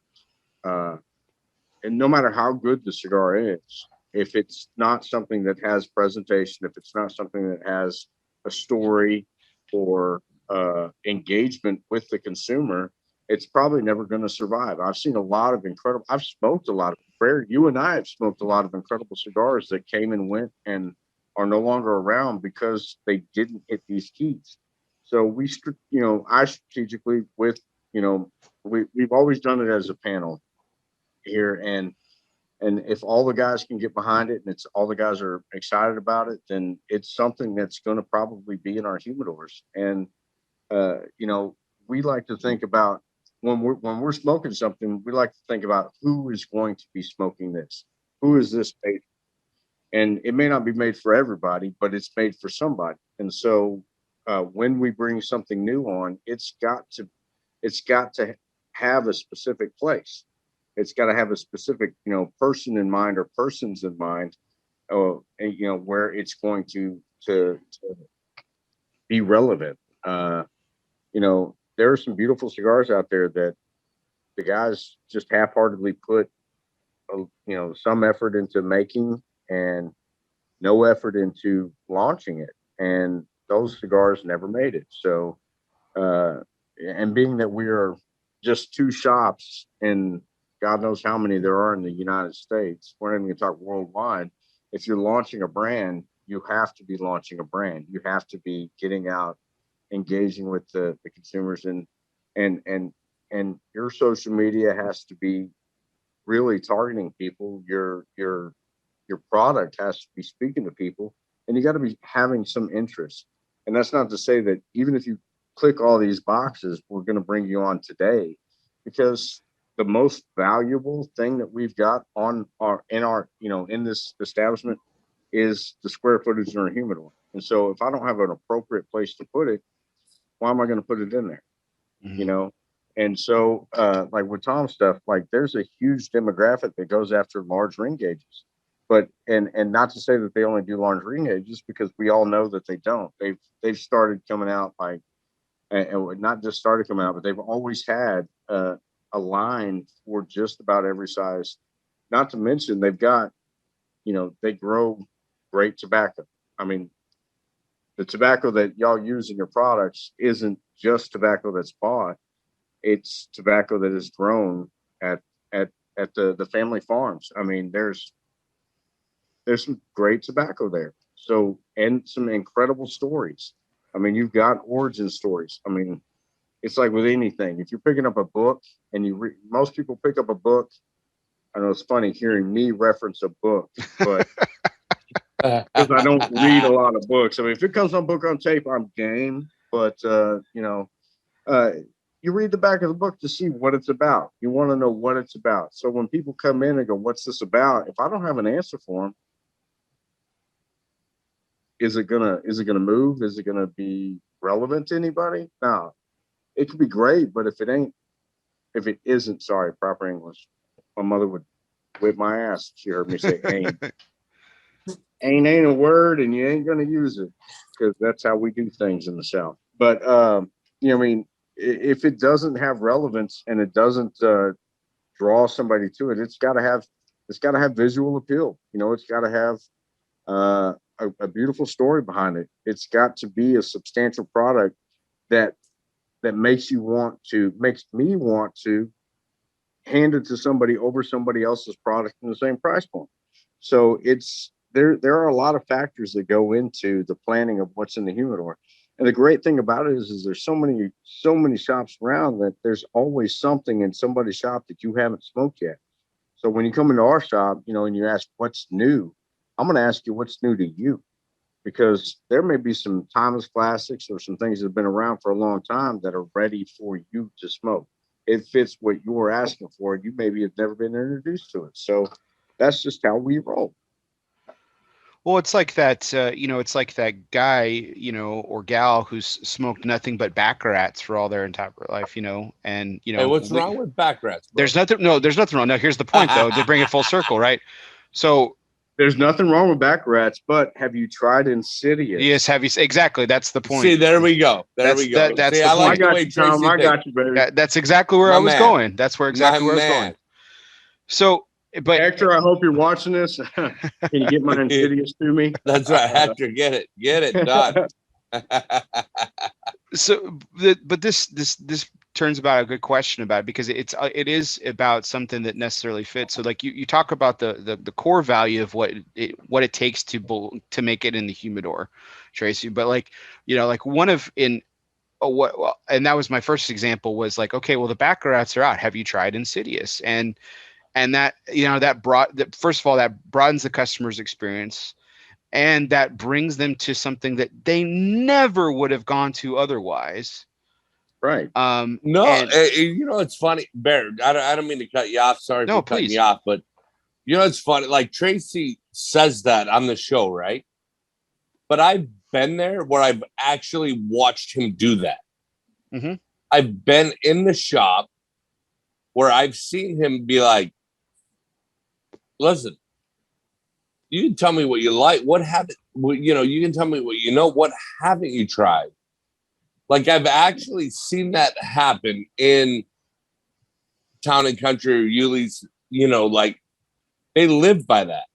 Mm-hmm. Like, truly, like you said, it doesn't matter. A brand could be around for 30, 40 years.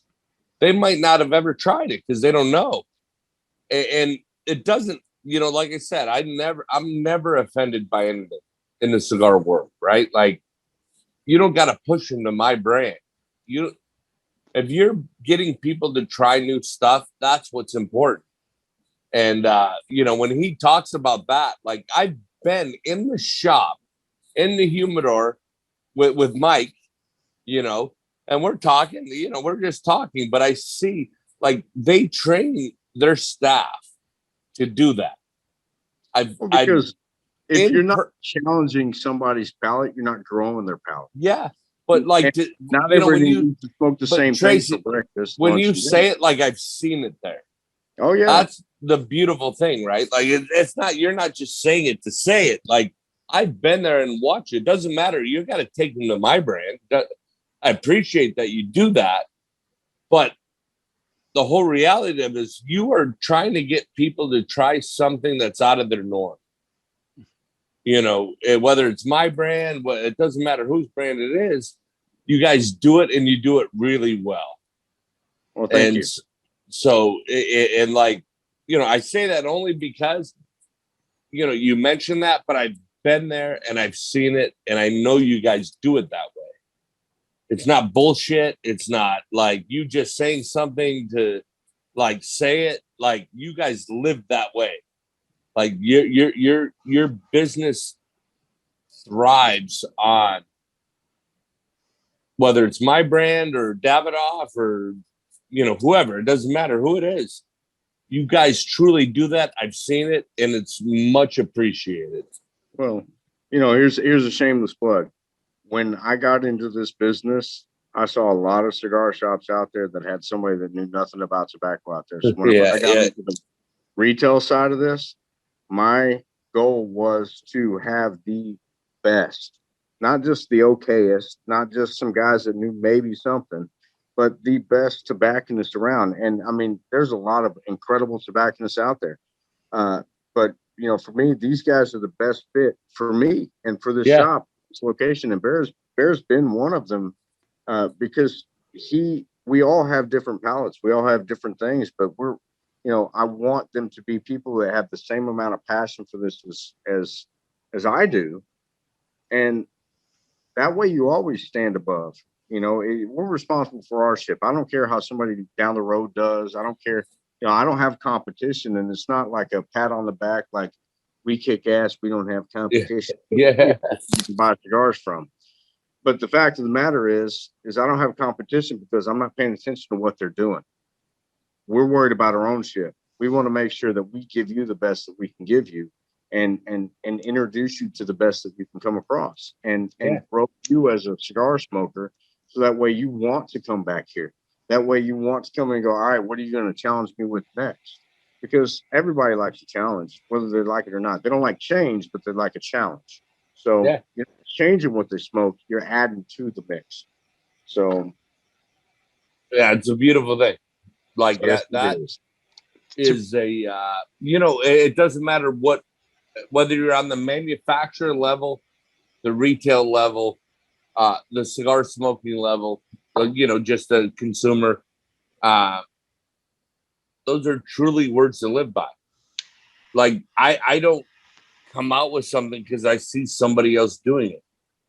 Right. I do what's good for our company, what's good for our business. And so I never look at somebody else and say, hey, they're doing this, we should do this. Or like, it's not what our process is. Our process is always like, let's be us. Let's do what we do. And that's it. Like, you can only follow what you believe in, Absolutely. So we believe in the products we make. You believe in the products you sell. And as a partner and a relationship from manufacturer to retailer, we can't ask for anything more. You know what I mean? Like, you guys have supported us.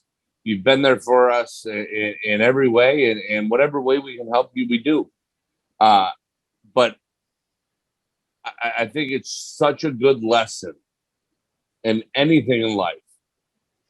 You can take it from retail, manufacturers, whatever, but it's not just in cigars, it's in everything. Like, you be who you are, and that's what it is. If you're trying to be something you're not, you're never going to be it, So we do what we do, you do what you do, and it works as a partnership. Absolutely. And that's all we can do, you know? I'm going to let Bear answer this question for me. Bear, where do I get all of my employees from? Your customers. All of my employees were previous customers. And the reason for that is because we've got our customers.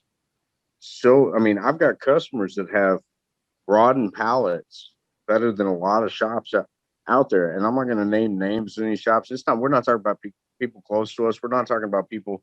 I mean, these guys come in and they grow a fondness for this tobacco, and they want to grow as a human being that loves tobacco and share that love with people. And that's how it works. And so, I mean, if you, in anything that you do, if you're not passionate about it, then, I mean, if I went in there and be like, oh, you should try this, people are gonna be like, oh yeah, but I think I came here for that, you know, and they're gonna go with what they came for, you know, and we're never gonna turn them away from what they came from, but we just want to, want them to experience what is out there. So I don't like eating the same meal for dinner every night. Why would I like smoking the exact same cigar every day? Yeah. Or I mean, you smoke more than most people, but I love to change it up because, you know, the cigar is I've said it for years, temporary vacation. You know, if they're coming in for temporary vacations, let's give them one. Let's give them one they'll remember. Let's help them. We don't sell cigars, we sell memories, because attached to every cigar is a memory. It's a memory that's been built up around the atmosphere that cigar has provided. And so, well, just to bring this point around full circle, that involves both of you all as well. And look, I mean, one of the most critical people in this business, all around, is Charlie Minato of Half Wheel, and I know you guys both know him personally. You know, from his Charlie, if you're watching, yeah. So from his tough review, criteria, to just his general observations of the cigar industry and everything, he's very critical. And I'm not saying that as necessarily as a knock. Charlie and I have actually had a conversation on this very show about it.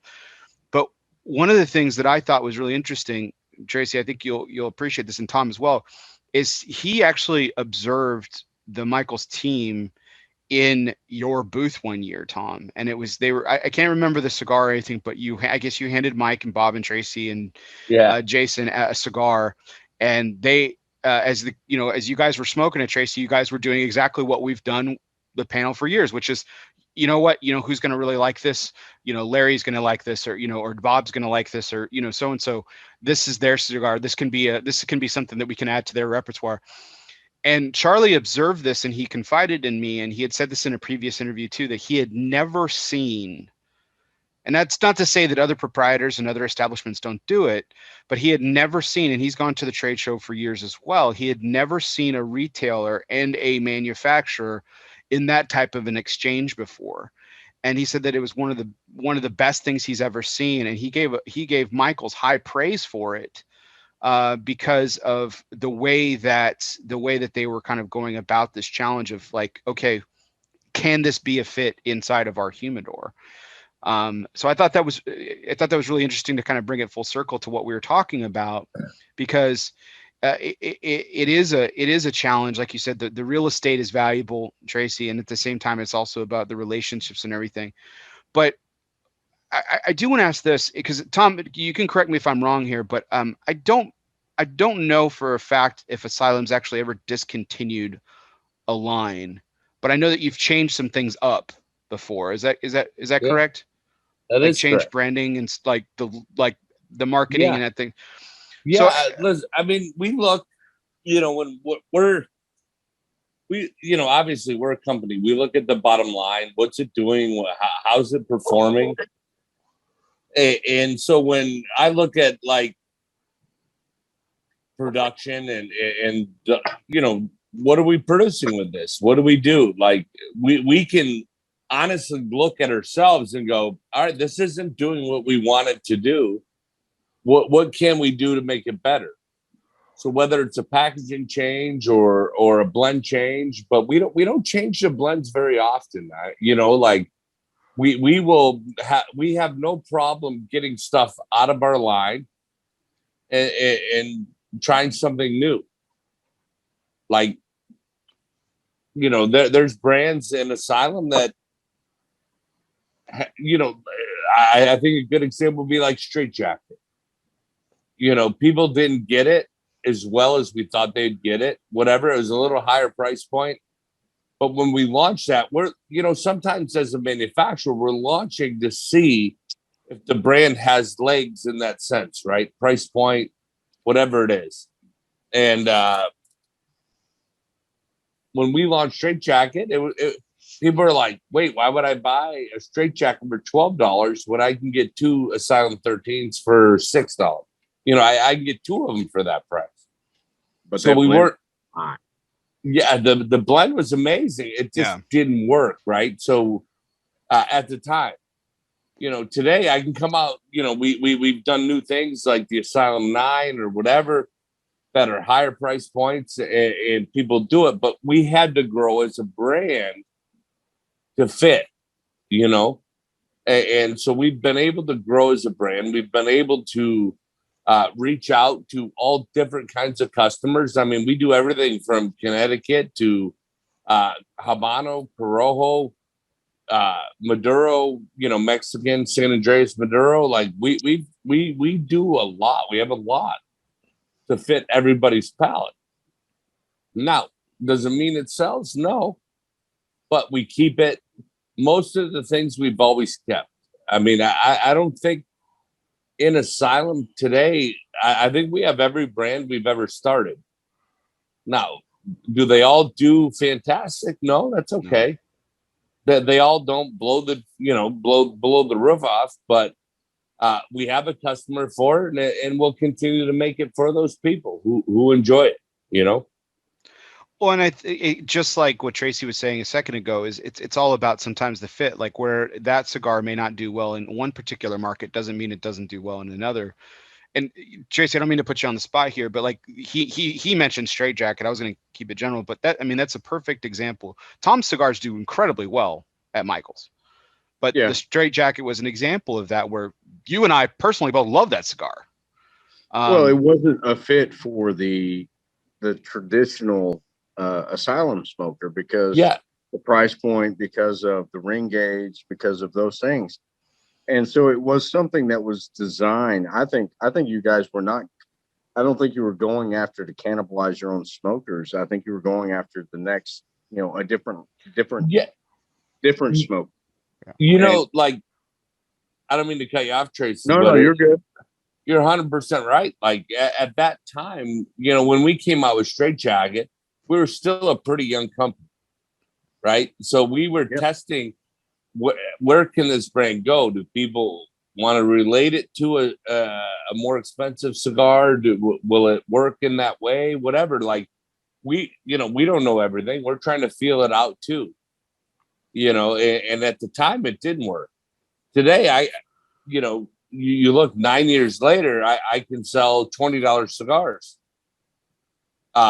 3 years into it, I couldn't sell $20, 18, 15, 12, because people were like, oh, the value, I can get 2 Asylum 13s for $6 a piece, and that, I think the value of that kind of falls on us as retailers to explain that just because you can get like a 7x70 for $10, and then you've got this other one by the same company that's $12. That's a Robusto, or and I'm not quoting the prices of Asylum. So, but you have that now. I mean, one of the things that we do as retailers, one of the things we do here, I can't speak for anybody else, is it's our job to explain the difference.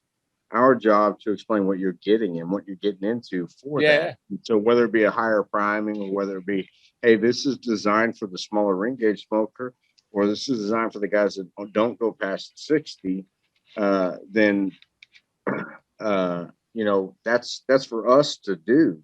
And sometimes it falls flat on the retailer. And sometimes it's our job to do it too, right? And because we don't always do it perfectly. Looks at your name and associates everything with your name. So when you guys came out with that Asylum 13 Lancero, it's like the guys that were smoking that were like, I mean, I could buy this 7x70 for what I pay for this Lancero.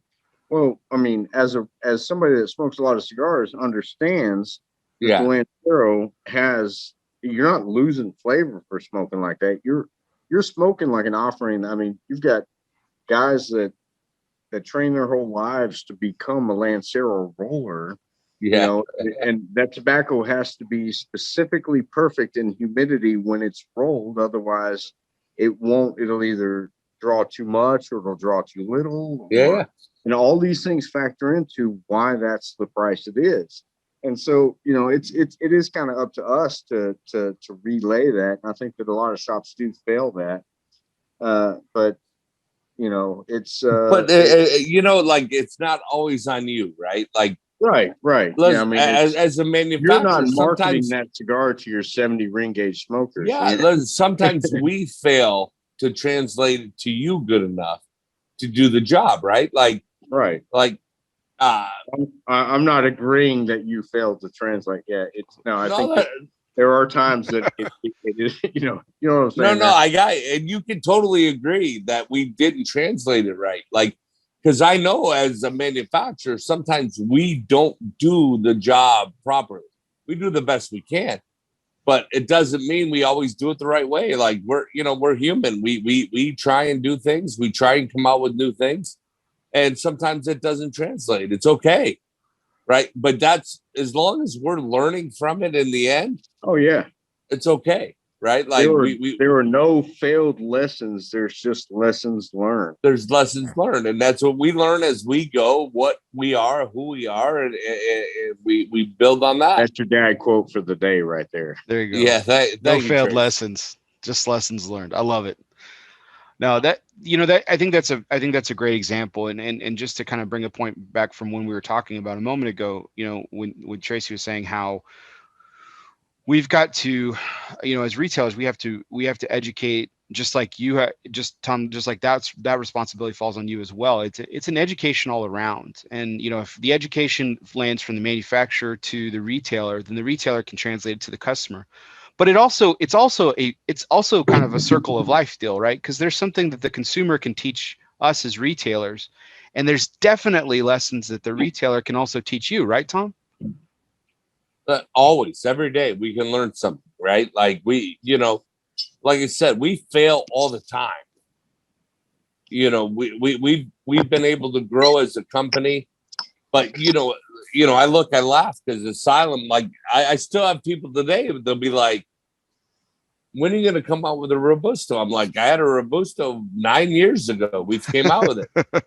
But like, that is, when you look at branding as a brand, I mean, we're very fortunate in every way, but people think of Asylum as big ring gauge. So in the end, like, you can think of Mercedes as luxury. You can think of Lexus or Louis Vuitton or all these brands, right? You think of them as something, whether the luxury, whatever it is that gives you. Unfortunately, Asylum has been branded as a big ring gauge cigar, but we make everything. Now I don't feel badly about it. We're the leader in the world in big ring gauge cigars. It's good, but sometimes I'm like, fuck, I made a Robusto for like 9 years, right? Like sometimes you just sit back and you're like, dude, I make Lancero, Robusto, Toro, everything you want, I already make. And it's been made for a decade almost. But again, it's very easy to fall into the branding, and it's not a bad thing.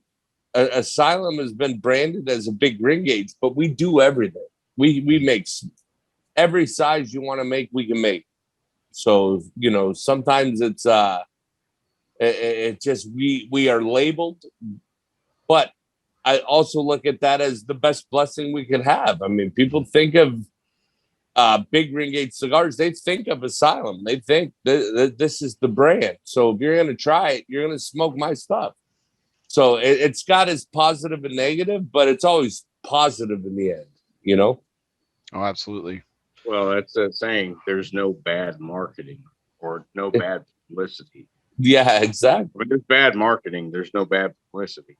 Yeah. So, I mean, if people think of you as that, then, I mean, I'm glad. I personally am glad that that's not the only offerings you make, because Bear and I are not big, large ring gauge smokers. I mean, No, Bear is. We turn Bear. Bear's like he's 60 right now. We got him turned. Yes. We got him turned. Just for you, Tom. We won't smoke 60 ring gauge. I mean, Lord knows there's videos out there with me smoking 60 plus ring gauge videos or cigars. But I mean, it's not always in our lineup. So yeah. You know, yeah, I think there's, like I said, I think that there's a lot to be said about the relationship between, as we've kind of discussed and laid it out tonight, between, you know, again, it comes full circle with the relationship between the consumer and the retailer, the manufacturer to the retailer to the consumer. And so I there's this, you know, and I think education is probably the biggest theme throughout that. And so I want to segue this into what I call our fun segments for the night. And this next segment is called our One Must Go. And as always, it's brought to you by United Cigars, featuring La Giana Havana, and distributors of Jose Dominguez, Bandolero, Garofalo, and the highly acclaimed Atabey and Byron lines. So smoke one today and start living united. So, gentlemen, Tracy, you haven't had, you know, this is your first appearance on Euless Fumar Takes, so you haven't had a chance of doing this. Tom did this last year. It has been a long time since I've been a virgin, so I'm really honored. Well, the concept, as our audience knows, is that I'm posing you guys with three different scenarios, three different choices, and you guys have to kick one to the curb. Now, this is going to be a tough one, I have to admit. But going back to our theme tonight of fatherhood, you know, there are moments in our in fatherhood that we all cherish. And now, this isn't for realsies. You're not really, you know, saying, you know, I'll do away with that memory forever. But if there was, if out of all these three memories with you and your children, which one had the least impact on you? You know, so that's what we're going for tonight. So here are your three choices, gentlemen. You ready? We're ready. All right. So the first one is, and Tom's already talked about, and Tracy too, holding your newborn for the very first time. Okay. The second one is walking with them and during their first steps, their first time walking, as they're kind of doing that toddle and that waddle through, and they take those first few steps and being there for that moment or witnessing that moment. And then the third one is hearing them say daddy for the very first time. So out of those three iconic moments in a young child's development, which one had the least impact on you and why? All right, so who's going first? Tom, you should go first. Oh, take it, Trace. Take it. All right. Definitely has to be the walking part, because I was like, oh shit, now they're mobile. Yeah, I mean, that's without a doubt. The other two are some of the most incredible moments as a dad you ever feel. Don't get me wrong, it's really special to see them walk, but you're like, now they're mobile. Now I have to exercise. And so I'll let that one go. You know, like I think not being there is less important than the birth. That's really important, because you're holding them for the first time, looking in their face, going, I must keep you alive, and I will do everything to protect you. And then as far as when they say daddy, that is like, when you hear that as a dad, that right there, it doesn't just speak to your ears, it speaks to your soul. So, yeah, that's my answer. Walking. Okay. Tom, what about you? So, funny story, right? So I laugh because, like, you know, as you raise your kids, whatever, you know, your kids are born, like Tracy said, when they're born, like it's the most moving moment in your life. Absolutely. Yeah. When get to hold that child in your hands. Like there's nothing better than that ever. And then now you go to walking, or you go to, they call you dad for the first time. But this is the best. This shit cracks me up like every day of my life, right? Because I tell people, like, my son never called me dad. My first son. Why? Because nobody ever called me dad, right? Like, he was like, everyone called me Tom. So remember the first time my son called me Tom. He didn't say dad. He's like, Tom. He would call me Tom, like, hey, Tom. And I'd be like, and everybody be like, dude, does that bother you? I'm like, why would it bother me? Like, you're not my dad. You don't call me dad. Like, you're not my dad. You don't call me dad. So everybody call me Tom. So the first, my son, as he processed life, he didn't know me as dad. He knew me as Tom. So I laughed so hard because my son, like, the first time it wasn't dad. He just said Tom. Right. And I was like, people are like, doesn't that bother you? I'm like, why would it bother me? Like, that's who he knows me as. Mm-hmm. And as he got older, he called me dad, right? Because he knew. But like when he first started speaking, he didn't know I was dad. He just knew me as Tom because my wife called me Tom. Everybody around called me Tom. So it was like so funny to hear my little man, right? Like this little guy who I love and adore is like, hey, Tom. I'm like, what? And you want to say his dad. But I never took offense to it, right? Like I was like, yeah, I'm Tom, right? Like call me whatever you want. I don't give a shit. I'm your dad. But until later in life, like he learned like, oh, that's my dad. But nobody ever taught him. Like, how does a kid know you're your dad other than you're there every day, right? But when everybody calls you as Tom, my son just said Tom. He called me Tom. So like I would never give that moment away. So my moment would be walking for sure. Like the birth, you can never exchange. That's number one. And then like to have him call me dad, that was later in life. He just called me Tom. Like, and I was totally good with that. That's funny. I have a somewhat of a similar story about the naming thing. Cause for, I wanted to be, I'm Bear. So yes, I wanted to be folksy about it. And I wanted to be called Papa. That was my thing, so we tried to refer around my oldest son to me as Papa, and we tried to get that to stick. But the problem was, because my wife and I both work, he spent a lot of time in daycare. And so his teachers would refer to me because they really cool at our daycare.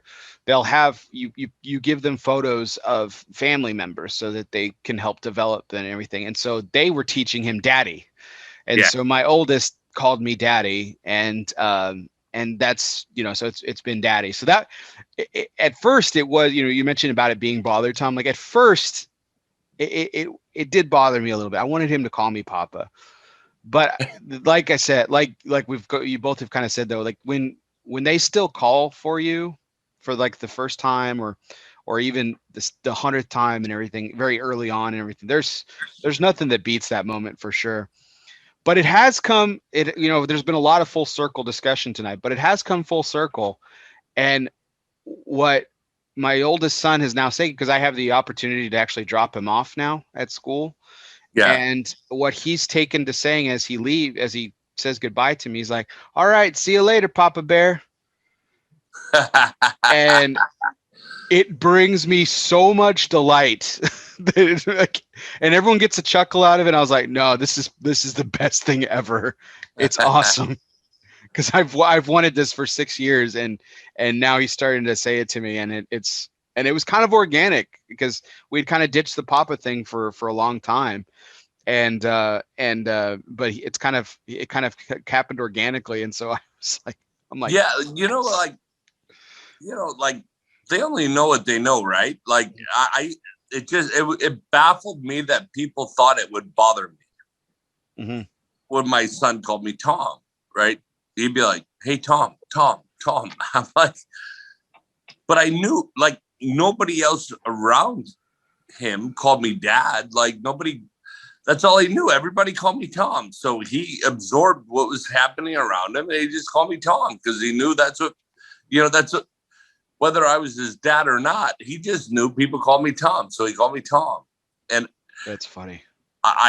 Dude, I never took offense to it. I was never bothered by it. Like people thought I should be bothered. I'm like, why would he know anything different?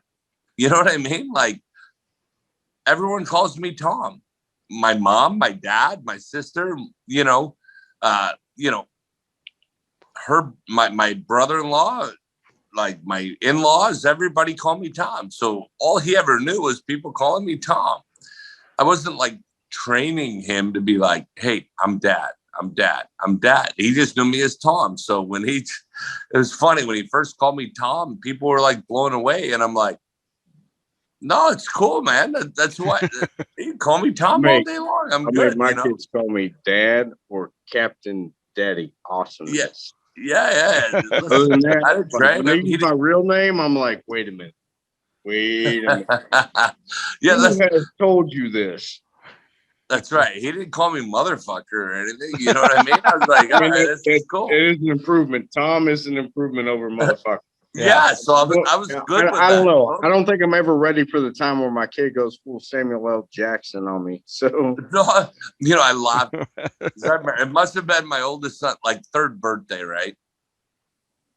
Or not, Christmas. It was Christmas. And I used to laugh because, like, we got him, it was like a craftsman's tool set thing, right? With the drawers and all that, had all the tools, screwdrivers, all that shit in it. And he opened a drawer, but he pulled it all the way out, right? So all the tools fell on the floor. And he went, motherfucker. And I'm like, me and my wife looked at each other. We're like, do not laugh because he's going to think that's okay, right? Right. But we could not help it. We laughed our asses off because he used it in such good context, right? Yeah. Like he didn't use it out of context. He used it in context. And then my wife's like, you taught him that, didn't you? I said, well, he probably heard the word from me at some point, but I didn't train him to pull the drawer open. But it was so funny, man, because it was like so in context. Like he was so excited. He pulled the drawer. The whole drawer fell to the ground. Everything fell out. And he's like, motherfucker. And I'm like, I look at her, we're like, and we just started dying. We couldn't help ourselves, man. It was just funny. Well, that's funny. My oldest as he was learning the English language and everything. And listen, I have a a propensity for curse words. I love them. I think they're fantastic. Everybody around this. I got to pause because You're good, Tracy. It's all good. I'll go on the story. I got you. All right. I'll hear you from where. No worries. So we have I have a propensity for curse words. I love them. It's I call it the seasoning of language. And there are certain people of my family who aren't necessarily big fans of the fact that I have such a repertoire in my language, and that's okay. That's its own separate thing. But I remember as my son was learning, he referred to his socks as fucks. So when he would say, I want to, like, he would be like, fuck, like when he was putting on his socks. And we never laughed. We never, but we knew what he was talking about. And it wasn't because he was copying me. It's not like I called my socks fucks or anything like that. But that was just him learning to talk, right? And I just remember the first time when a particular relative had heard this, and they were just so aghast by it, and we're like, this is your fault. I was like, whoa, slow your roll. He's talking about his socks, Yeah. He's not cop. There will come a time he will curse, and that's fine. We can handle it when it does. But I to this day, Tom, my son has used poor language a couple of times, and each time we have corrected him. And as far as I know, because I know his teachers would have said something, but as far as I know, he listens about that. He knows that is he knows that what a grown-up word is, He knows that he's not allowed to say it. And he says, and that's kind of his biggest thing. He's like, when I'm a grown up, I can say that word. Yes, when you're a grown up. That's a long time away. Yes, it is. It's a long time away. And so he knows that they're off limits, you know. Right. It was too funny to correct my son at that point. Not like he went around his whole life, but it was just like a simple fact. Like if I pulled a drawer out and everything fell on the ground, I'd be like, motherfucker. I would have said the exact same thing, right? Exactly. Like he just said it. Like it didn't stick in his vocabulary. It wasn't like he was walking around saying motherfucker all the time. Right. But I swear to God, that has to be one of the funniest moments in the raising of my child. Like I swear, I think we died laughing so hard. And in the end, my wife is like, that's your fault. You know, and I'm like, okay, maybe I'll take it. But he wasn't running around the house going, motherfucker, motherfucker, motherfucker. Like I in Detroit, we have a big Arab community, right? So one of my very best friends, we call him Big Red, but he's this giant 370-pound Muslim, red hair and freckles, right? Blue eyes. You would never know he's Muslim. But when my children were little, he would teach them all the Muslim swear words, right? So they didn't know. He'd say like Kasimak, right? Like, and Kasimak's a really bad word in the Muslim language. So my friend Big Red's over to the house where like we made dinner or something, and my son is like Kasimak, Kasimak, Kasimak, and my wife looks at me like, "What is he saying?" I said, "I don't know what he's saying, but I knew what he was saying. It's like fuck your mother, right? Like it's and Red is just dying laughing at the other end of the table, and I'm like, no, it's okay. I don't know what he's saying, right? But he I hate that guy because he taught my kids like Muslim swear words. But but it's just so funny because you hear your kids say it. They don't know what they're saying. They're just saying it. But the good part was my wife did not know what he was saying. So that was the good part. Did she ever get clued in? Yeah. Oh, much later in life. Yes. Oh, nice. I got one there. We were like my mother, and she'd be mad about this, taught my daughter how to say shit on accident while trying to set up the car seat. So my daughter goes around yelling shit. And then, of course, there was the son of a bitch moment, trying to put she stole my wife's keys and was trying to use them in the key lock. And she's like, son of a bitch, can't find the right key. And so I was so excited that I didn't, because anybody that knows me, they know me and know my language. My favorite word might be 4 letters to start with F. So we're at Walmart one day. My daughter was... I'm so glad you're telling this story. 18 months old. Like 18, I don't know. She might have been 2 years old at the time. And so we're walking out of Walmart. And she's got this big rubber ball. Like, because you pass by shit and you're like, in order to get them to shut up, you're like, I'll buy you the fucking ball. Anyways, that is not where she learned the language. We're walking out, and this guy is driving through the parking lot. Like, I always carried my daughter. She'd always be like, Daddy, let me walk. Inside the store, okay. In the parking lot, not okay. For this reason. So we're walking out to the car. We're done with our shopping. Now, I'm carrying my daughter. She's carrying this gigantic fucking ball. And this dude just coming down the aisle on his phone, he's texting away, he's got important shit going on his phone, I suppose. And his windows are down, and he clips me, and he's in a 90s model F-250. So the mirrors stick out like 3 fucking feet. Clips me in the shoulder. Fortunately, not the shoulder my kid was on, because so he clips me in the shoulder. I got my daughter, and immediately I forget she exists. And I yell out, you stupid motherfucker. So you can imagine what my daughter starts yelling out. So I'm thinking, all right, She hadn't said anything yet. We're walking. This guy parks. She gets out of his car, and my daughter goes, "Look, Dad, there's that stupid motherfucker." And I was like, "You're right. That is that stupid motherfucker." And immediately, like, Dad's sensory kicks in. I'm like, I should not let her say that.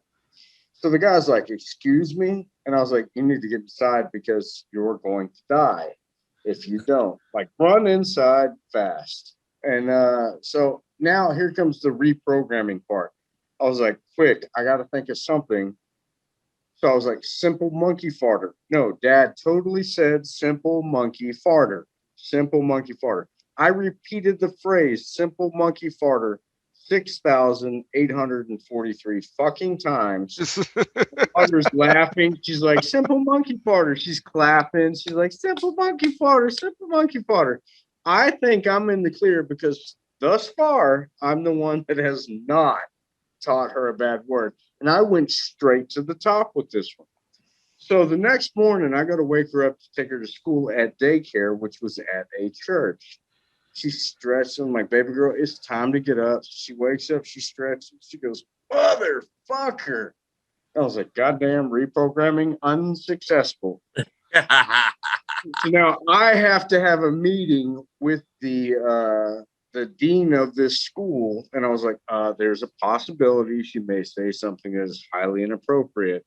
The dean closes the door. She's like, "What might she say?" And I was like, "We were at Walmart." She said, "Say no more."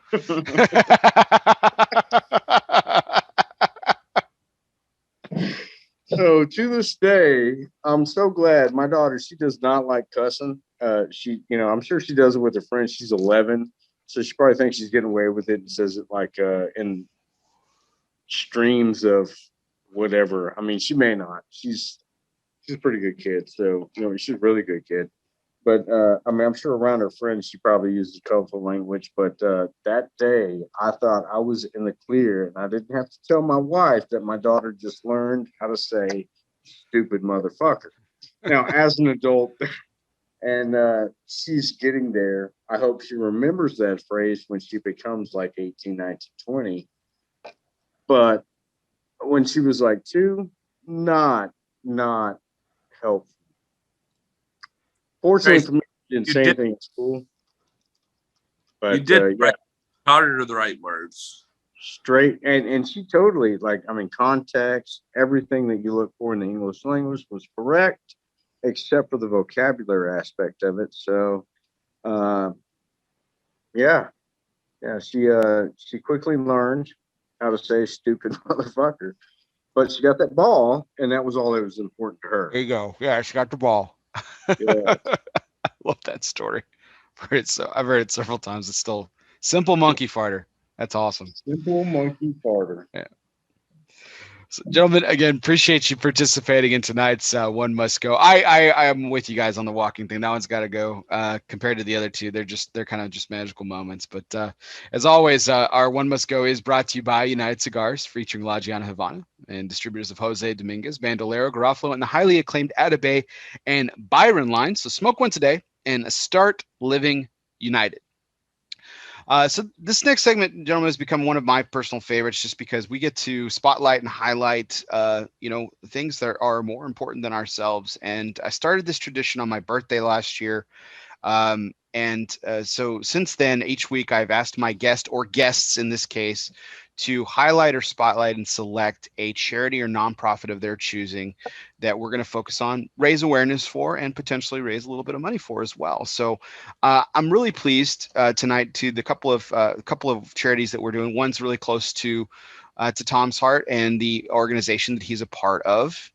And Tracy chose a charity that is close to our community that we live in here in Texas. So, Tracy, we'll start with yours. You selected Grace, which is an organization based out of Grapevine. Now, this is a terrific nonprofit that does a lot of different services and programs, starting with actually what they're probably most known for, at least publicly, is their resale store. They sell kind of like Goodwill. They have resale stores where they sell donated items, for small amounts of money, basically to keep the lights on, but to help those less fortunate, make their homes more homes, put food, put clothes on their children's back and so forth. And so it's a really great program, but they also have a clinic, they have client services, they have a food pantry, they have a community garden. And they actually are involved in transitional housing. Tracy, when I asked you for a charity, you actually went about this in a pretty unique way. And I wanted you to share why you chose Grace as the nonprofit that you wanted to focus tonight. They're local one, and there's no greater way to see the impact of a charity than to see it enacted in your community. But also because 100% of what gets donated to them, I'm pretty sure they have nothing but volunteers. So like over the years, we've donated stuff for charity auctions for them, and they do great things in the community, but it's not like a large entity charity that the chairman is making tremendous amounts of money off of. So it's truly something that the proceeds go to the people it's intended to go to. And that's important to me as a human being, to see that whatever I donate to goes to actually help what the cause is. So I hope after whiskey I was able to articulate that good enough. No, it's a great organization, and you're right. They are community driven, they are volunteer driven, and they do all these different tasks. And they've actually roped in a really really well represented board of trustees. So their board of directors actually include everything from local church leaders to business owners, even people like the president of the board is actually on the board of Texas Health Harris Methodist, which is a really large hospital here in the area.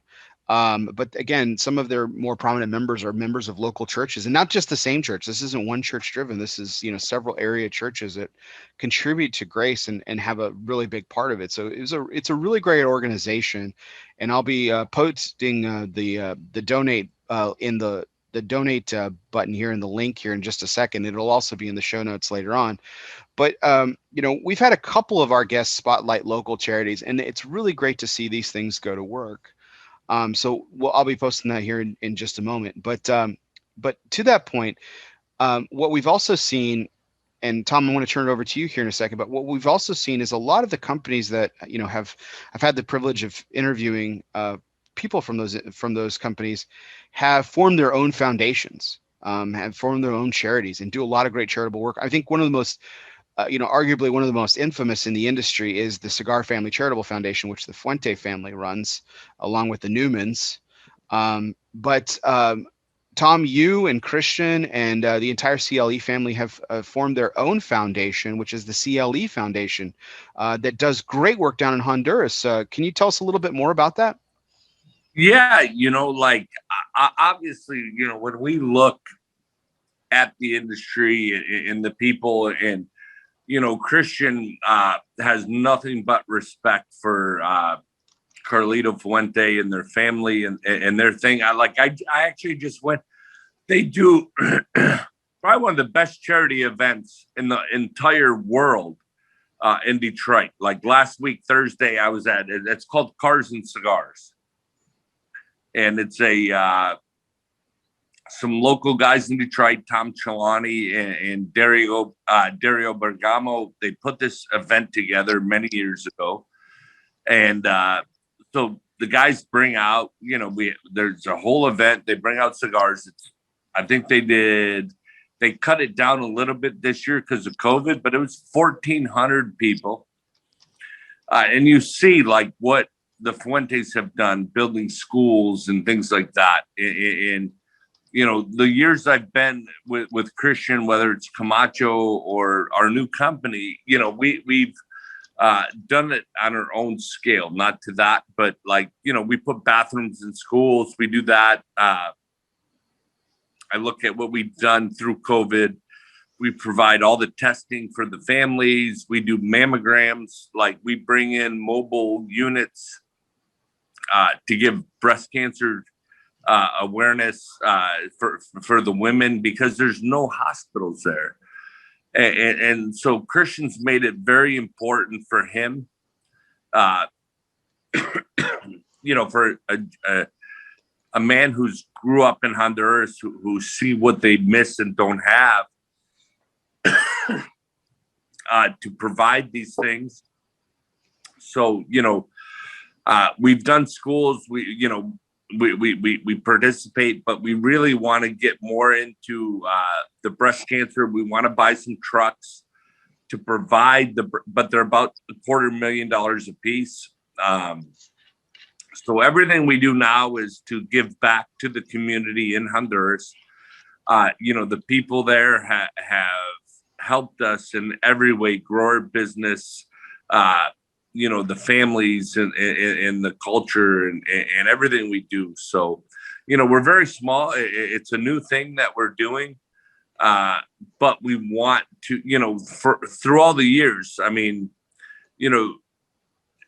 the CLE Foundation is much newer, but even at Camacho, we used to bring all the kids in from the Danley area, provide other school supplies. We build, a lot of these schools don't have even bathrooms. So we build bathrooms and things like that. And now as we grow as a company, we want to give kids opportunities to get out. So whether it's a scholarship program that we're going to build, or programs to build bathrooms for the schools. And, our biggest program now is mammograms for the women, because they're just not accessible in Danley, Honduras. So, we've paid to have trucks come in, but what we want to do now is actually buy the trucks, own the trucks, have them come in for breast cancer awareness. And so if women need help, we get them the help they need. So it's a new thing. We've been working on it for a number of years, but it's new.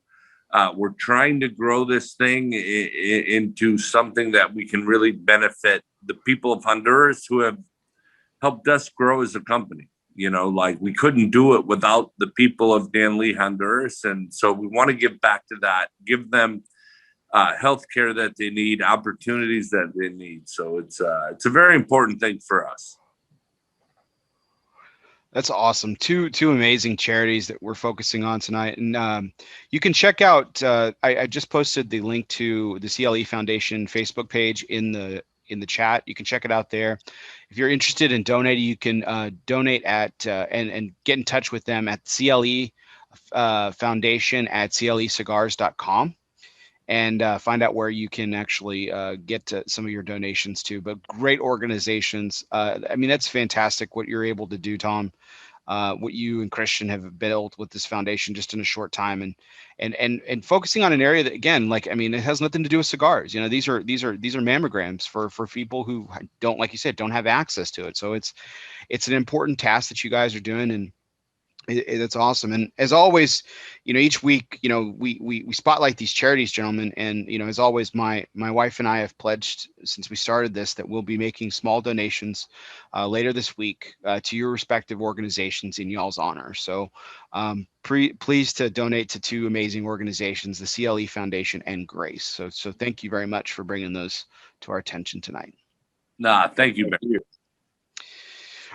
So kind of shifting things again to go back to the cigar industry for a little bit, and then we'll finish off the night with our curveball segment, which goes back to fatherhood to close out our Father's Day episode. But we would be remiss within a few weeks. We're going to be, the entire cigar industry is going to be embarking on to Vegas, and the PCA trade show is going forward. We haven't had a trade show in 2 years now. There was no trade show in 2020 because there was nothing in 2020. Thanks, COVID. The trade show is going forward, and of course, Tom, Asylum and CLE and Iroa Cigars will be there. Is the footprint going to look any different than in years past, or is it the same booth that you guys have done in years past? Is it going to look any different? What can you tell us about that? Yeah, no, it'll be a little different. you know, obviously COVID has affected our industry in many different ways. But you've seen a trend like modeling down and those things, but our booth space will be the same space. We've decided this year not to bring the big booth with the displays, do all that.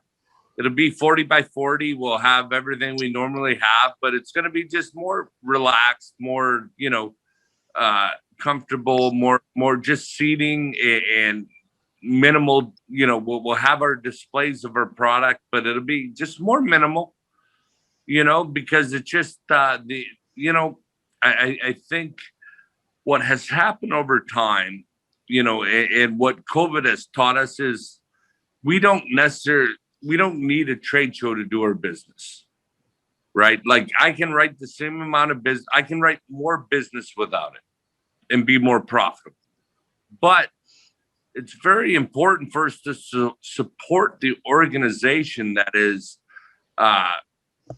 fighting all the battles that we have. So when we sit back, we say, are we going to go to the show or not go to the show? We're always going to go to the show. We're going to be there. We'll be a presence. But people need to go. We need to support, it's millions and millions of dollars a year that go to fighting taxes and all the FDA stuff and you name it, what's happening. So it's important to be there. We'll always be there. We might, like this year, we're going to, have a very good presence, but we're going to change up the booth because, in the end, we would rather give the money to the trade show than to, some company charging me $47,000 to bring to literally drive a booth from the dock to my booth space. Yeah. The costs have gotten out of control. And I know PCA understands that. So we're all trying to do things to best benefit all of us in the organization. But we'll be there. We want people to donate. We want people to be there. Like we need to support the main organization that fights the battles that we need. So if I can spend less on a booth and give more to them, even better. Now, Tracy, you mentioned that this is going to be, taking 2020 out of it because, like I said, there was no trade show, but, this will be the first year in, again, probably over a decade that you haven't been at the trade show. But what are you looking forward to from this year's trade show as far as, from either your personal perspective or from a retail perspective, however you want to speak to it?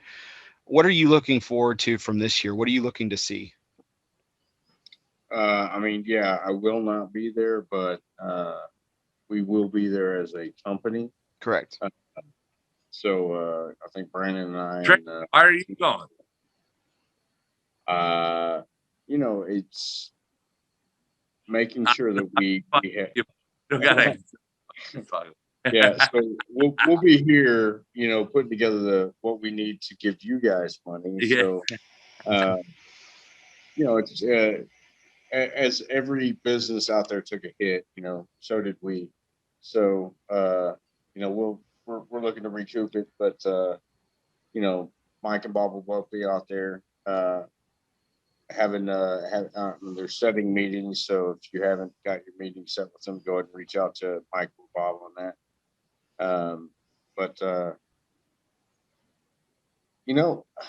Just coming back together as far as like PCA is, I know there's been some issues with some folks. Not everybody's going to be at PCA, but you're right, Tom. You brought up a really good point that our lobbyists drive out of the funds that we provide to the PCA, so it's very, very important to support that. We as a industry should be working together to fund these lobbyists to help fight off any tobacco taxes, any anybody jumping, trying to target us as an industry to take to take away from what we do, whether it be from the artistry of the boxes to the meanings. But I mean, anybody who's involved in the cigar community understands that this is much, much greater than sitting down smoking a cigar. I mean, we as an industry, we as a community, more than an industry, work together to, provide jobs in both the U.S. as well as, third world countries like Honduras, Dominican, Nicaragua, and not to mention any kind of trade agreements we may as a country have with them. But realistically, companies like CLE take care of their employees in countries that the countries themselves don't take care of the people.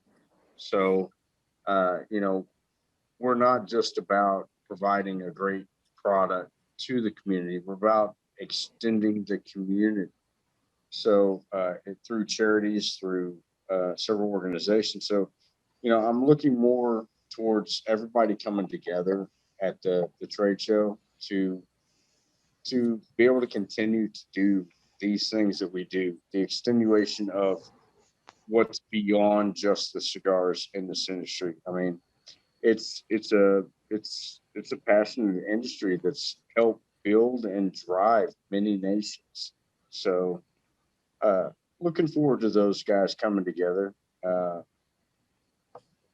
mean, I'll be active and be able to see and hear, and I'm sure I'll get phone calls from guys at the show. So we'll be all in emotionally as well as physically into invest into the PCA and what it's offering. So we're excited about what. Let me try to word this the best. But the overall outcome, not just what new products are coming in. We are excited about that too for our consumers. But as an industry, we're excited to see what kind of growth and development we can kind of come up with throughout the industry. So I think we're all excited to see everyone come together and everything. It's been too long, and it's even though you'll be missing out this year, Tracy, I know that Michaels will be well represented, and I know you'll be holding the fort down as you entrusted me and all of us for a great number of years too. So it's something that's going to be exciting for this industry for sure. I have two last quick questions for you, gentlemen, and then we have our curveball segment. Are we good for that, you think? Yes, sir. All right. So Tracy, Skip Martin was in the chat. He set the over under. I said take the over. He said mortal luck. The number is 7. How many blades do you have on you right now on your person? Why did I know this was going to come up? All right. So I don't know, as I mentioned. So this I took out of my pocket. This has been my cigar cutter for the night. It's by Two Saints. They're out of France. Let's see what else we got. So that's one. Yeah. This is represented from the Philippines. Handmade, custom, gorgeous cigar. Knife. Let's move on here. That's 2. Here we go. We had Norway in the house. The tiny little sweet Adamax from Craft Labs. 3. Mm-hmm. Heretic Knives. 4. Mm-hmm. Medford Knives. It's Yeah. just a cigar cutter. There you go. It's 5. That's one of your, I know Medford's one of your personal faves. I do enjoy. I do love a lot of blades. We going with just knives, right? Mm-hmm. All right.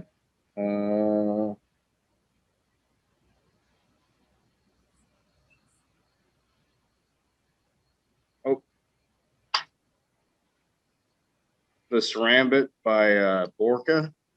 So That sexy beast right there. There we go. Tracy, where do you keep that knife on your body? He's got it. He had that in it looked like a side sheath, right? Yeah, I'll stand it. Dude, I'm sitting here going, look, I'm fucking naked, bro. I got none on. Well, you know. Myself. How many is that, Bear? That's 6. There's 7. That's the ice cream by Bastinelli. I think that's it. I mean, man. Oh, Skip Martin with the caught. Right on the nose. I think that's it. Let me check my pockets. Yeah, find one. Check your sock. Find one more. Skip can't get it right. It's some brass knuckles. Well, titanium knuckles. That's OI Forge. That's 8. You win. No, that's just a coin. Money clip from that was a gift from Bastinelli. I mean, it's got a. Oh, there we go. There it is. There's the one. There it is. Oh my gosh. So there's that. See what the other pocket holds. I love this. Spare magazine. I guess I should hold that up. Spare magazine. Flashlight. A pry bar. If you're in the cigar industry and you don't keep a pry bar on you, some people still use nails in their boxes. This one, that's from Chavez Nice. Oh, Captain America right there from Metal Warm. All right, so that's it. That's it. Of course, it's about 9, I guess. Oh my goodness, that's crazy. A light day for you. A light day for you. Well, I mean, I'm in shorts and at the shop. It's after hours. Yeah. That's awesome. So 9 is the perfect number. 9 is so naked. Now, Skip was right. 7 was sharp, pointy objects. 7. The rest of them are blunt. You know. That's awesome. Well, 9's a good number though, because Tom, coming into this year's PCA, Asylum 9, your 9th anniversary. You guys are going to do. You've did the 7, which I loved that cigar. Yeah. The 8 from last year, and then now you guys are going to do a 9 as well. Is that correct? It is. It is. We did the pre-sale. It's all done. If you didn't order it, you can't get it. We got some of those. Yeah. So they're. Swear to God, Hector, if you didn't get our order in. Tracy, Hector's great people, so he got it. Did you order the 9x90? Yeah, I did. I don't know why I did, but I did. I'll probably we'll do a video where I smoke one so I can get all kinds of really sweet internet offers. All right, so I smoked the Woodies by Leaf Cigars. Right. Yeah. And that's probably why I deleted my Facebook, because I got so many messages about videos that people wanted me to do. Movies. I got some movies that you can audition for. I was like, yeah, I don't think so. You also did the La Aurora cigar too, as well. Yeah, so that one was a special one. Ordage, yeah, the Ordage. It was I did that, but then before that was the La Aurora in the Black Diamond series. It was 16 by 60, and that was because I made the mistake of drinking rum with Manny Ainoa. So he was giving me shit about doing the the wrapper thing, and where you go through like 5 different wrappers, and it was Jose Blanco's originally was doing the 5 wrapper thing. Mm-hmm. So Manny took over and he was going through this. Now I had personally been through that experience before, so I didn't say anything about the fact that I got one that I had to press, so it smoked faster than the rest. And so everybody was on like their 2nd or 3rd wrapper, and I was done. And he was like, "You smoke too fast." I believe what he said was, "You smoke too fucking fast." And I was like, "No, man, it was it is what it was. You know, I got this cigar that was not meant to be released to the public, so it was you know, it's not something that gets tested to see if it draws well. Mine drew too well. So in a rum induced conversation, he said he was going to make me a cigar bigger than they had ever made before, and this was many years ago. And it was and I was like, the only way I'm going to smoke a cigar that fucking big is if any of y'all have ever been on the La Aurora tour, there's what is his name? Guillermo Leon or Anoa or No, he typically does the tour for him, and he smokes that 15 by 60 that's in the 1495 blend. And my brain and whiskey have eliminated who it's for. Anyways, he said he's going to give me a cigar just like that, but bigger. And it was a 15-inch by 60 ring gauge that you know he smokes it. And the reason he smokes it is because his wife tells me he can only smoke one cigar a day. Gosh, what is his name? Super good dude. Anyways, so Manny and I are drinking, and at dinner, of course, it wasn't just like we were, let's grab a bottle and get messed up. And he's like, I'm going to make you this cigar. And so the next day, this was a little shout out to Barry. This is when Barry was with La Aurora before he went to Two Guys. And so the next day they showed up, and it was me and the guys from Mickey Blake's and out of Connecticut. Yeah. And yeah. And let's see, Rhode Island. We had Havana's, and anyway, several of us, and like 5 of us. So the next morning, I'm thinking, there's no way he's gonna fucking remember. So I was like, the only way I'm gonna smoke a cigar that big is if it is the Black Diamond. And he's like, done. Slams his hand down, and I was like, I meant to say Cien Años Maduro, which Manny kindly reminded me that Guillermo would murder both of us if we used that much Cien Años Maduro tobacco to make a cigar that was a gimmick. So we dubbed this cigar. The next morning it shows up, and it's the Black Diamond blend in a 16 by 60. Now that's like it was fingertips to elbow. And the only stipulation was I actually had to smoke it. So I did. I got a lot of wonderful offers from that too. But yeah. Yeah. So we called it the La Pequeña, which I didn't name it because my Spanish is La Pequeña, but you know, it's called the little one. I'm gonna say an endearing name for sure. Yes, the little one. So it was made for us in Texas. There's a couple other guys that got to experience it. It's really cool. But yeah. So Tom, if you make one, you know, I guess I'm up for smoking it. Anything for a show, I suppose. Well, you got something coming for you. It's 9 it'd by probably be 90. a little more intimidating than a 60 by 16. He says what? Oh, wow. 9 by 90?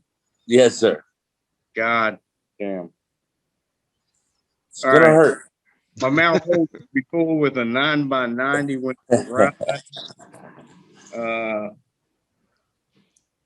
So there we go. Yeah, it'll be painful. I'm not gonna lie. I'll smoke it. It's going to be a good one for sure. So this leads us into our last questions tonight, gentlemen. And before we get to it real quick, I do have to thank you both so much for making another Father's Day so memorable for me, and for sitting down with me for a few hours this evening. And it means so much to me for you guys to be a part of it. Thank you so much. I know this time is family time. I know it's been a long day for all of us, a long week, and we're getting ready to start another one here in just a few hours. So thank you so much from the bottom of my heart for you all both being here today. Thank you for the invite.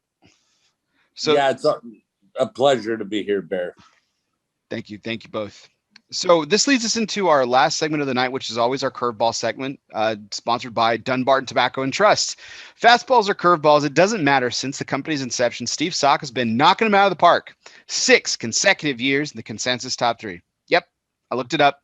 I even got fact-checked by my good friend and partner on the Cigar Coop Primetime Show, Will Cooper. 6 consecutive years in the consensus top 3. So, gentlemen, this is going back to our theme for tonight, which is fatherhood. And I think we actually even touched on this. And as Tracy said, there are no failed lessons. There are just lessons, which is the quote that we're going to definitely take from tonight. But to that point, some of the bitch, aren't I? but to that point, here's the question, the curveball question for you both. If you could unteach a lesson your children learned from you, what would it be? Definitely how to appropriately say motherfucker. Simple monkey farters. Simple monkey farters. I don't know. Response. Take time. I think I'd rather them unlearn the response time, like for reaction to situations, more importantly than the language that they've learned from me. Like the reaction, take time to truly think through the reaction before giving the reaction. Makes sense. That's the answer. I'd have to agree with that one for sure. Tom? This is a tough question right here, man. Like this is one of those that like you got to really look at yourself first, right? So I kind of appreciate where Tracy went with this, but I'm not a person that looks back. So when we talk about something I want to unlearn, I think you learn from your mistakes. So I honestly, my answer is there's nothing I want to teach my children, only because I think they're going to learn from, even if it's not right or wrong, they'll learn from it, and they have to learn in their own way how to overcome things, right? So sure. Yeah, there's nothing, man. Like I just, I could tell them, hey, don't swear, don't do this, but in the end, like I'm far from perfect. But if they take a shot and do something that, like I said, in the end, it doesn't work out or it doesn't work, there's nothing I can go back on in my kid's life that I would say it might be wrong. Totally. There's things I can say I've probably done wrong, but I don't think there's anything I can say that would change how it formed my children. Like they should make mistakes. They should have things they've done wrong. So I can't think of anything offhand that I would think different, right? Other than maybe a motherfucker here, like Tracy said. Yeah, because we're talking about the mistakes that we've taught them. Yeah. And so, like, I want to say, listen, I can easily say there's many things I should have taught them better. But is there something I taught them wrong? No, there's nothing you teach wrong. You are who you are, right? Like, I could say my dad taught me wrong something, but it would make me different than who I am today. So, like, I would never look at my dad and say, you taught me this wrong, I'm blaming you. We all form who we are. We all come up with who we are, and we can make excuses for it. We can get above it. Be above it, man. Nobody's ever taught me something wrong. I had a feeling that would kind of be along the lines of the answer, and everything. And I love Tracy's answer as well. I wish I am impatient too. Tom, you talked about your father being impatient as well. Yeah. And I wish I could teach my children to be, to not take a lesson from their dad in that case and be a little bit more patient. But I kind of go back to what you were just saying though, Tom. It's an old Jeff Foxworthy joke where he says, I just can't wait. I've got young children. This is, it's the greatest time of my life. I can't wait to, for me to sweat and bleed and cry my way through their development, through their childhood, so that they can grow up, be grateful, go on Oprah and blame every damn problem they have on me. Yeah. Yeah. But and then he goes on to say, he's like, I just want one time to go for someone to show up on one of these shows and say, you know what, my mommy was great, my daddy was great, I'm just a shithead.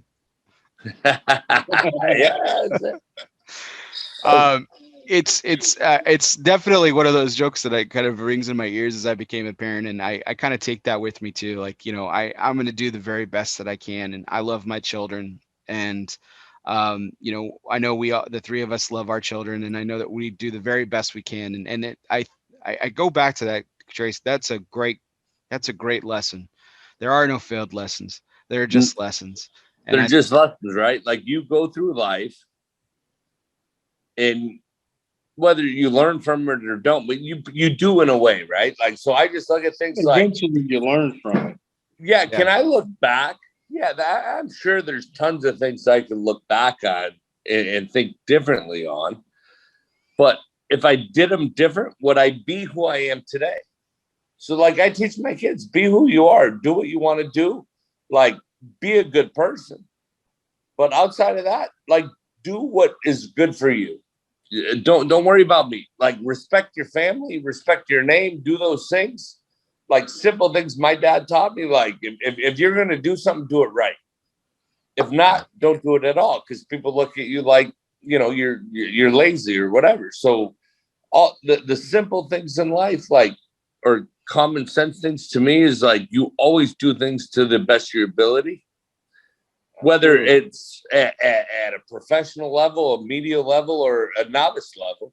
Doesn't matter. It's just the level you're at. But as long as you do it the best you can, you give all your effort, hey, fuck it. What matters? Who cares? I think best. At the end of the day, what we all want as parents is for our kids to grow up to know 100% who they are, not who we are, not who they think we want them to be, but who they are, and be comfortable in their skin to be who they are, no matter what that entails. So if they, whether they want to jump into the tobacco business like we have, or if they want to create their own path.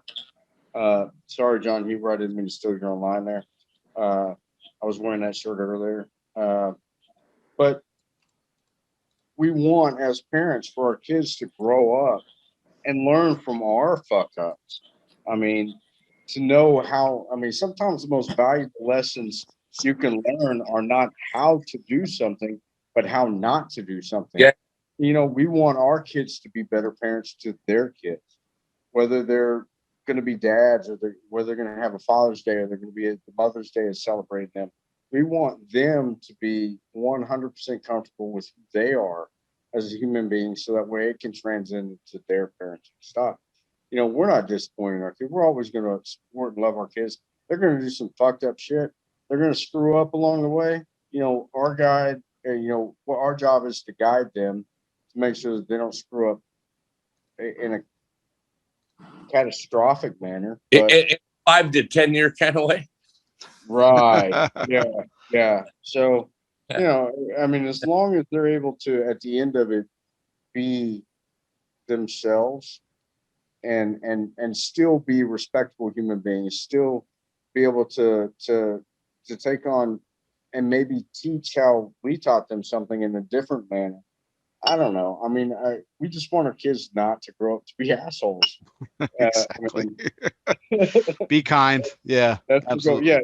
Yeah. Have manners, but still, there should be a balance who you are as a human being, and not be a people pleaser. But number one, you got to learn how to be content with you to be able to grow and develop somebody else, and be the best friend, be the best of dad, or best mom, or all those things.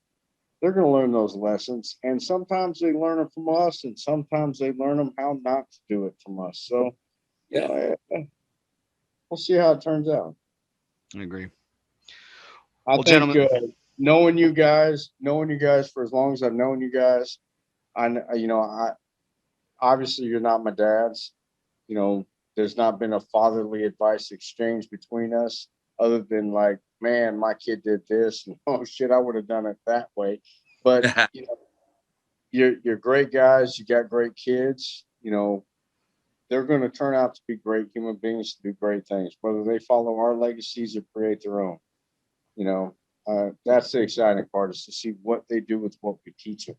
You know, we can teach them all day long, but when they start applying what they've learned, that's what it means to us. I don't need my kid to repeat to me what I want them to say. I need them to repeat to me through actions later on.